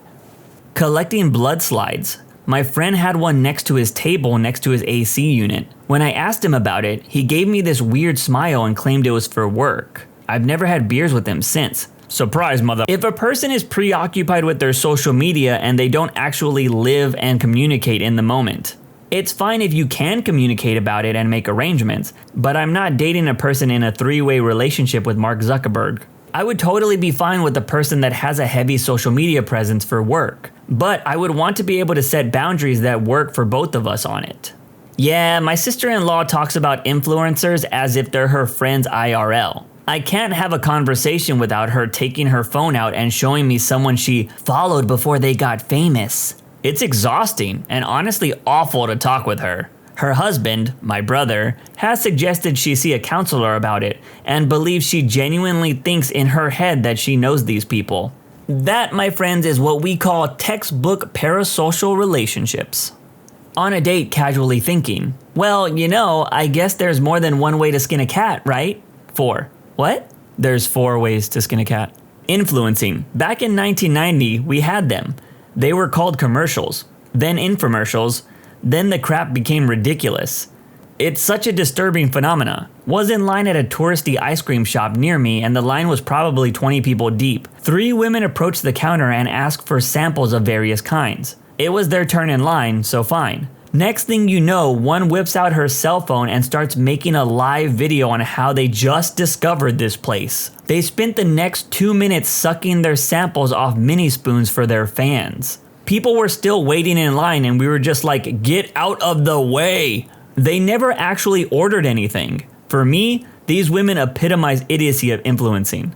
They never actually discover anything, but pretend they're the first person to experience things. It's so fake.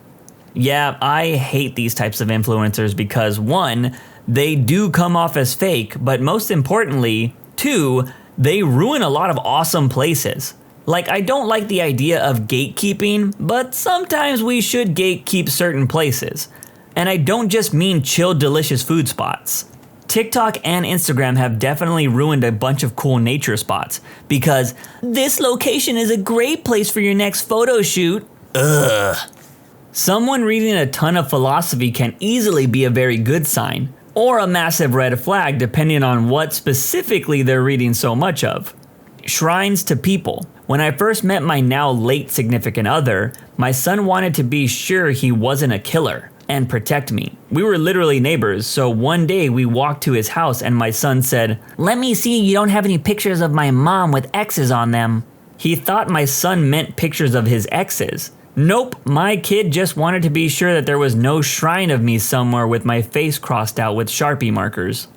Running an MLM or being an admin, aka dictator, of a local area Facebook group. Dude, I'm one of the mods for our local Facebook gardening group.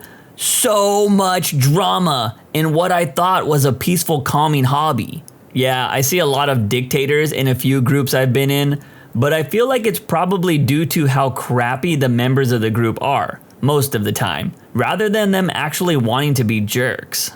I have dated 2 horse girls in my life, and they both ended up very similarly. Arguing with strangers on the internet. Not like usual discussions or anything, just taunting people because you're bored.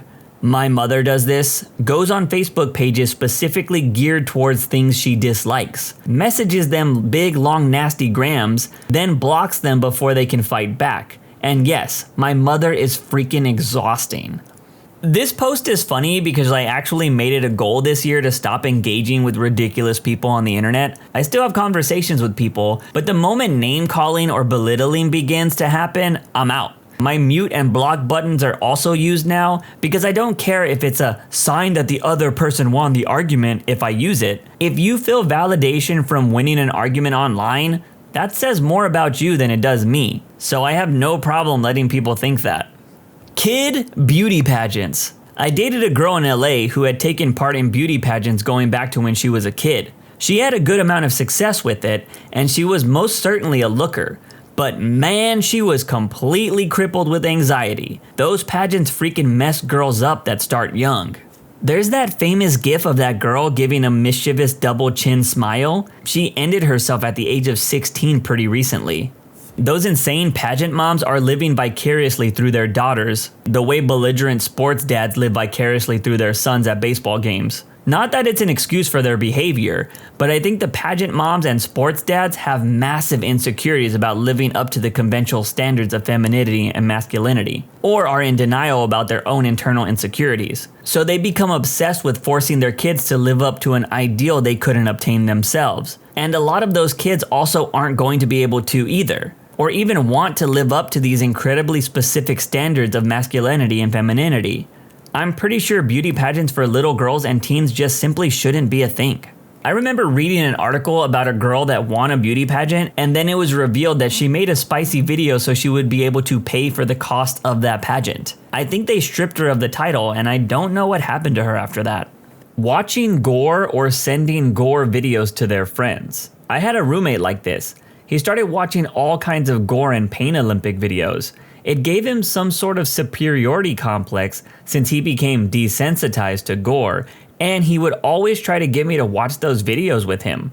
Likely so I would be grossed out and he wouldn't, as some sort of alpha move or something. Fast forward a month and I found our other roommate lying in a pool of blood on the bathroom floor, barely conscious. Where was our super alpha Chad roommate at the time? He ran out of the room and slept at the neighbors, leaving me to keep our roommate awake while the paramedics showed up and eventually mop up all the blood too. The one roommate lived, and the last I heard, he's doing well. The other guy, he can go screw himself. I'd make a bet that that guy was an average Joe Rogan listener. What about lewd anime figures? I get liking anime, but when your room is full of jailbait anime girls in bathing suits and lewd poses, there's something that's not so chill going on there. Shopping at conventions with the "I have to be able to shamelessly walk into my parents' house with it" rule is surprisingly challenging. There's always so much fun when your previously G-rated, or so far PG-rated, fandom suddenly sprouts a niche offshoot which has a scantily clad anime girl as a central figure. Because you just know that if you ever mention the fandom to anyone ever again, they'll look it up and the first result will be one of those pictures. I used to live in Japan and we would semi-regularly end up at the mall for some food, break a bill, and get change. In Japan, the lowest paper note is about $10.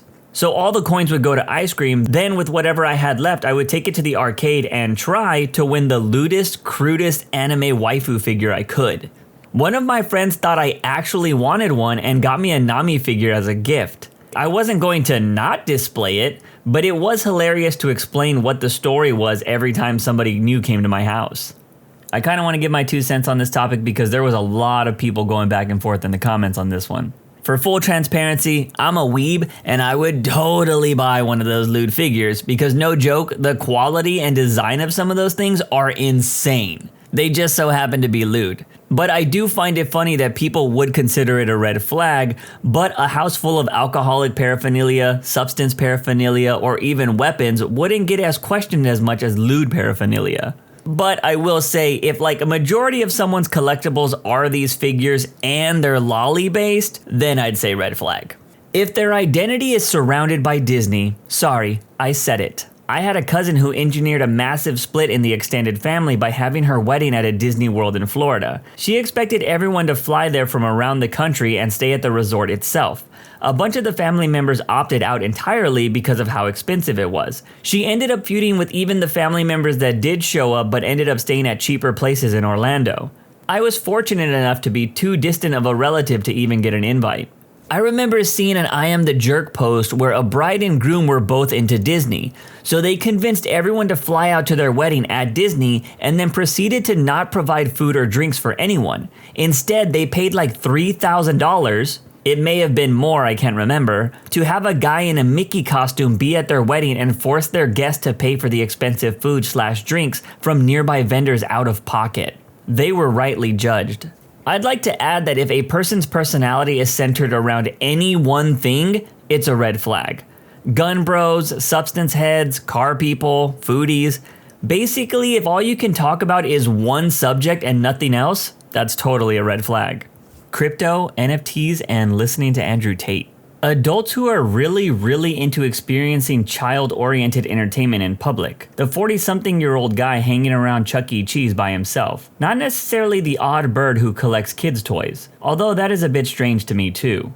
Okay, I'm feeling personally attacked from all the people coming after toys. First off, they're collectibles. But in all seriousness, I think people enjoy collecting things from their childhood or experiencing things from their childhood because it was a simpler time. Because let's be real, when you have to really look at the world and notice how everything is so messed up, it's nice to just go home to things that make you feel nice. What's the worst damage you've caused? I myself may not have caused that much material damage, but a friend of mine told me the other day how one late night he drove a van into a parking garage in a hotel in Barcelona and got stuck under the roof. Upon reversing the car, all of the roof tiles on that level came down in a chain reaction. They buried all the cars that were parked on that level. Obviously, nobody could leave the next morning, which resulted in a lot of compensation claims for missed flights and business meetings, besides all the damage that was done to the garage and many cars. It took a bunch of lawyers and insurance companies 4 years to get it all sorted out. There was a house for sale in my neighborhood that was empty for about 3 months. During that period, a group of friends and I pushed a huge freaking boulder into the deep end of the swimming pool. To be clear, it was poised right on the edge, begging to be pushed. Fast forward after a few months, a friend not involved in the incident tells me that his dad just bought a new house. Only downside is the new house has a boulder in the pool. Oops. Your friend's dad has terrible taste in real estate. He lives in a goddamn boulder stuck in a pool? I erected a tower crane with the base that was improperly engineered. 2 months later, it fell, collapsing one building, damaging 2 others, killing 1 man, injuring the operator, and shutting down the job. I think the ballpark financial end was around $20 million in damages, and it's all undisclosed. I wasn't the reason that there was a failure, but that damage was ridiculous. Trip to Spain with my high school. Beer plus dishwashing soap plus giant fountain in the middle of a town equals chaos. They closed the 4 main roads the next day. They brought in a fire truck from a neighboring town just to clean up the bubbles. Local newspaper blamed it on American tourists. We were Canadian. It freaking blows me away that nobody has done this to the Grand Haven musical fountain yet, which is the size of a football field. On a side note, I did this to our hot tub back when I was a teen, and then blamed it on the neighbor kid. Freaking bubbles everywhere. Clear out to the driveway. Took about 5 times of draining the hot tub to get all the bubbles to stop. I live in GH, and I'm sure it would be absolutely crazy if done right. From what I've heard though is that they have guys up by the pumps when the show is going to keep an eye on things. I'd imagine it would be difficult to pull off successfully. Actually, it would be very possible. You are right. We do have someone on the hill and someone in the stadium. If someone were to dump soap in it, the show would still go on. It has only been canceled like 3 times in 48 years of operation. Plus, we would most likely not notice the soap until it was too late. The nozzles aerate the water too, so the bubbles would be out of control. It just blows me away that no pranksters have tried this. But I am glad at the same time because cleanup would be hell. I think I've done this in my sink when I wash dishes. When I was 11 or 12, I went to visit my sister in Germany. We were getting ready for a dinner party that she was throwing later that night. So we were busily getting the final items we needed at the local market. It was a bit hectic. As it was a little market, they only had these tiny baskets for all of your stuff, and no carts. So she asked me to hold a bottle of champagne. As we were waiting in line, I was being a stupid kid and trying to balance the bottle on the punt, the little divot on the bottom of the bottle, on one finger. Naturally, I screwed it up and dropped the bottle. Anyone who's ever dropped a bottle of champagne knows those things explode with force and a lot of noise. This, in a foreign country, is embarrassing enough as is. But then this guy next to me cries out and collapses on the ground, clutching his knee. Blood is squirting all over the floor and making a big pool. This lady starts screaming and I just stand there not knowing what the hell happened. Turns out a shard of glass had got under the guy's kneecap and severed an artery and some ligaments. He ended up having to go to the hospital that day and have surgery. The cherry on top? Dude was a mountain climber and he was leaving to climb the Matterhorn the next day. My jaw was literally left open after reading this. I think I would hate all children if this happened to me. I used to work at a major appliance warehouse in the summer, and during my first month as a forklift operator, I came around the corner too sharp. The clamp of my lift caught the edge of a refrigerator. I slammed on the brakes, but it was too late. The entire stack, about 60 feet high, of 10 $1,000 fridges came crashing down on top of my lift and into a subsequent stack of dishwashers. I was terrified. As the second tower came crashing down, I could hear employees screaming, "Oh no, oh no, oh yeah!" And all the other lift operators came out to watch and laugh at the damages. I proceeded to take the walk of shame to inform the damages manager. Rather than fire me, we all took hunting pictures of me holding up dead dishwashers. Estimated damage, $20,000. I've always thought you have to hit those shelves pretty hard to cause that much damage to knock them over. I used to work at a big warehouse store and these things are usually bolted to the ground. Also, one of our shelves even had a huge dent in it and it didn't fall over. Not sure how that was allowed to fly, just for safety reasons alone. My little brother and I saw someone make and use a Molotov cocktail in some action movie. We thought it would be the coolest thing ever and determined that we could do the same thing and be little action heroes. Our first attempt yielded disappointing results. Somehow, we neglected to realize that bottles had to be made of glass. Once that was sorted out, we tested our new creation on a big oak tree in the clearing about a mile into a forest behind our house. The bottle full of gasoline exploded just like we expected and burned that 100-foot-old oak tree down in less than an hour. We were amazed, but soon became terrified when the flaming limbs began falling off the tree and setting fire to the tall, dry summer grass nearby. The fire quickly spread to nearby trees and we did the only thing we could think of to do: run like hell. That inferno burned for about the next 48 hours until the fire department could finally put it out. It destroyed about 40 acres of forest land, an abandoned house, a part of a horse farm, resulting in some freaked out horses and lots of charred fences. Naturally, we never came forward because we were cowardly little jerks. But we both went to volunteer for fire departments wherever we lived to atone for our stupidity and carelessness. In high school, we used to go out to my friend's farm and attempt totally awesome fire-based destruction every weekend. Our experiment with Molotovs began with my friend setting his jacket on fire by pouring fuel down the back while he was trying to throw one incorrectly. Being set on fire helps people learn. I can't say that I ever messed with fire when I was younger, outside of the occasional fireworks, but when I hear stories about people doing stuff like this, it just makes me wonder, where the hell were your parents? I accidentally blew up a 6,000-gallon tanker truck and demolished the workshop we were in. Damages amounted to about $120,000.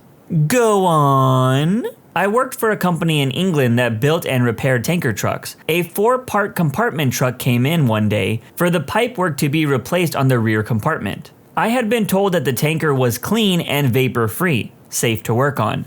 I got under the rear of the truck to cut the bolt head off the bottom connecting flange with an acetylene torch. As I cut the last bolt, the flange gap opened up about 1/8, and a ring of flame came out. Before I had time to react, the rear compartment blew up, which blew out the division into the next compartment, and that exploded. All 4 compartments went off within milliseconds of each other, and the front of the tanker blew up and destroyed the truck unit. Luckily, the driver wasn't inside. The top of the tank opened up like petals of a flower, and the whole truck jumped in the air. The explosion took the roof off the top of the workshop and the supporting wall that the truck was parked next to.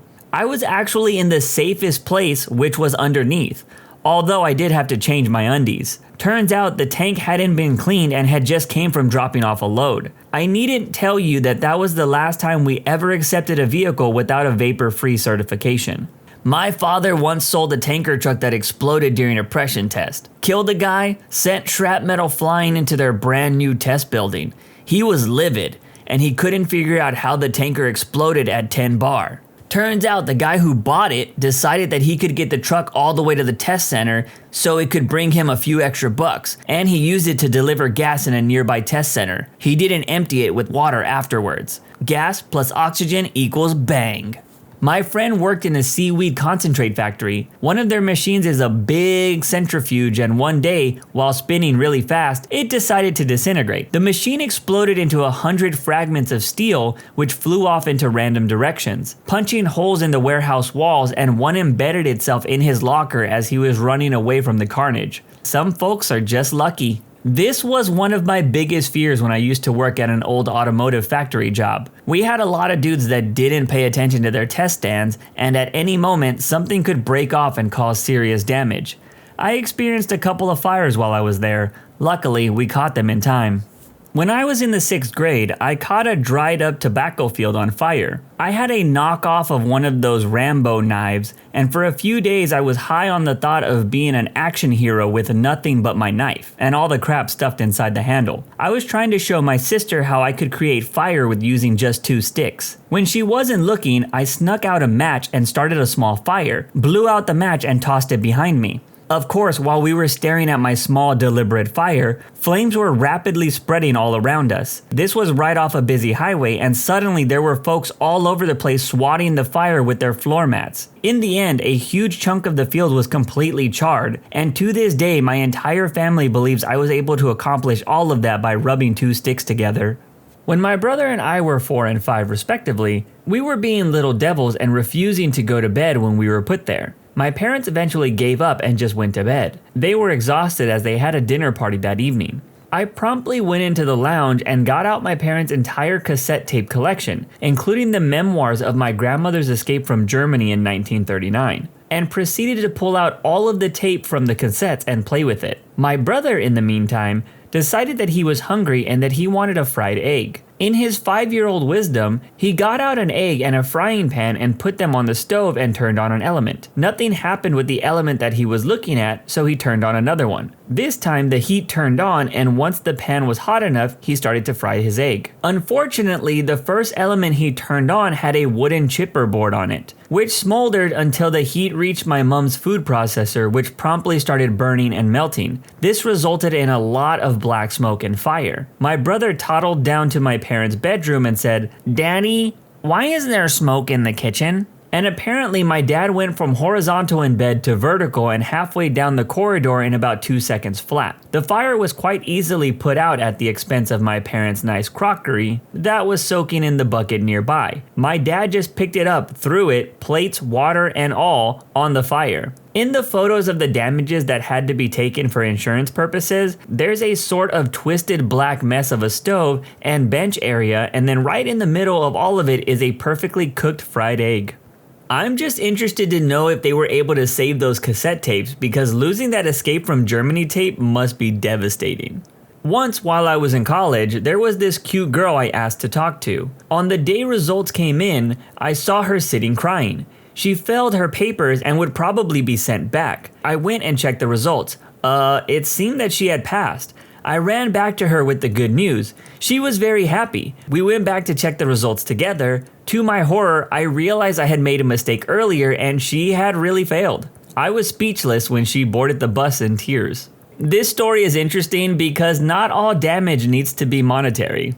While in college, I spent several summers working in a salmon cannery in Alaska, and for a few seasons, worked on the overnight cleaning crew. These huge industrial revolution looking behemoths that cut salmon into pieces and put them in cans. The final stage of cleaning these involved climbing into the cavity under the machine where the blade assemblies normally sat. It was removed nightly for sharpening. We used thin wire picks about 12 inches long to get any last fish parts out of the machine. Inside the cavity was a big drive arm that drove the part of the machine that fed the fish to the blades. This arm sat right across your chest as you worked in the cavity, and made for a handy shelf if you needed to set down your pick for a minute. Of course, one day I left my pick on the drive arm. The line mechanic came in and installed the blade assembly, which consisted of about 16 circular blades about 3 times the diameter of a basketball, and which rotated at a ridiculously high RPM as the machine ran. So the mechanic turns on the machine only to hear a god-awful screeching sound as the pick was fed into the blades.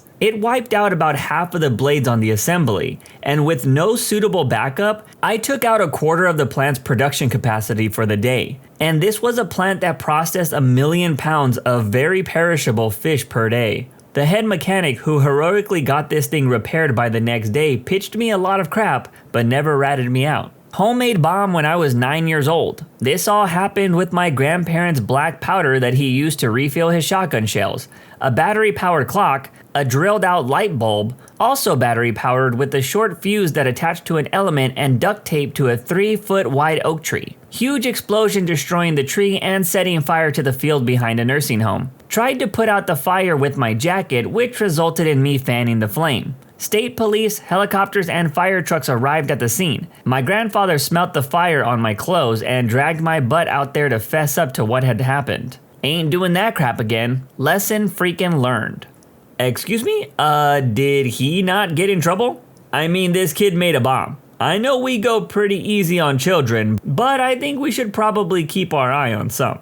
Not me, but 3 kids went up a hill near where I lived and decided to play with fire. They ended up burning down 40 houses, including mine. Most of the houses were leveled to the ground with nothing left but ashes. The evacuation was quick and many people lost pets and dozens of cars, and other vehicles that were also torched. My neighbors were about 12 Mexicans living in one house and they didn't believe in banks and lost all of their money, about $7,000. That was in a jar in their basement. It wasn't a rich neighborhood, but many people didn't have insurance, so people became homeless. The kids in question came from a rich neighborhood and from which I hear had no remorse whatsoever. Neither them nor their parents had to pay a single penny. Kids didn't even get a slap on the wrist from what I heard. I was just a kid and my family had to live in a car for a few days before the Red Cross came and helped us with the motel for a couple of months before we could find another place to live. It wasn't a huge town, and with 40 families looking for a place to live, it took a while to find a place. If you're ever looking to give money, the Red Cross is always a good place to give. That and community action. Rich spoiled kids not having any remorse for people that make less money than their families? Color me shocked. I almost choked a family friend to death when I was a kid. We were playing around, wrestling and roughhousing, and I locked my arms around his neck pretending to put him in a sleeper hold. I thought he was just acting when he went all limp, so I just kept clinging on his back with my arm across his throat. I had no idea that I actually choked him unconscious. Only my mom freaking the freak out alerted me to the fact that no, he wasn't pretending, and yes, he was unconscious. I'm sure he lost a few brain cells because of me. And people say wrestling is fake. A friend and I accidentally set a park on fire, which spread to an elementary school and a forest. We were too freaked out to call 911 and ended up doing a tremendous amount of damage.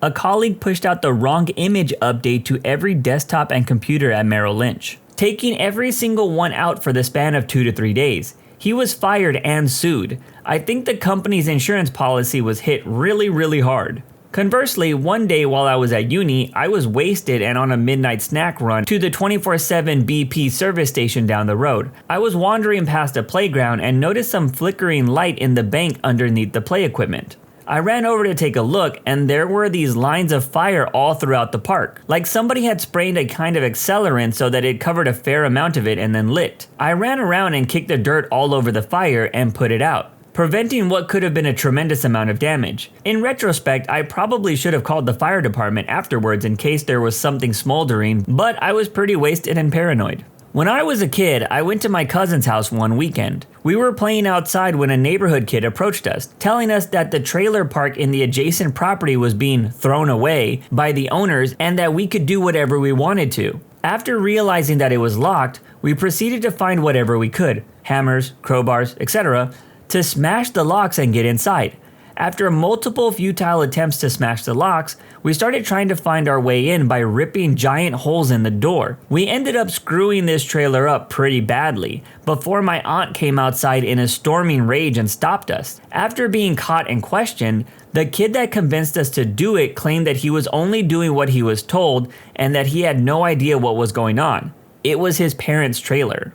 This story unlocked a memory of mine. I was at a friend's house and we were trying to play soccer. Well, he was the goalie and I was trying to score. Well, turns out he wasn't a very good goalie because I probably kicked the best soccer kick of my life and it went directly into his back door, leaving a huge dent in one of the panels. I feared for my life after that, and it was safe to say that any dreams of becoming a soccer star were crushed that day. A friend of mine lived across the street from a courthouse. One night we went on the roof and started launching bananas at the courthouse with a water balloon launcher. They were all landing on the courthouse steps. Then, the most glorious shot I've ever seen. It started out as a normal shot, but it was at the halfway mark, the banana hit an updraft or something, but instead of going down, it went up. And when I say up, I mean up to the glass dome. High velocity bananas plus glass domes don't mix. The banana shattered a glass panel of the dome. All those years of shenanigans, that was the greatest.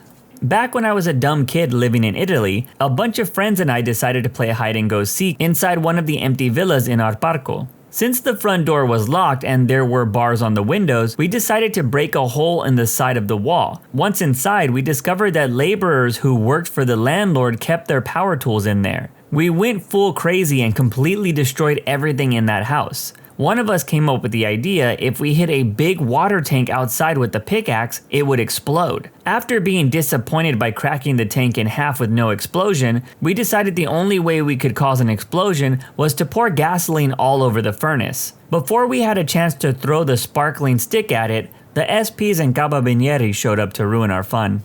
That's it for this video. When you subscribe, make sure to hit the bell to turn on notifications. Put the playlist on in the background to finish listening to all the stories. Link at the top of the description. And if you like Am I the Genius, give Am I the Jerk a shot. It's linked in the description too. Either way, thanks a lot for watching and we'll see you guys next time.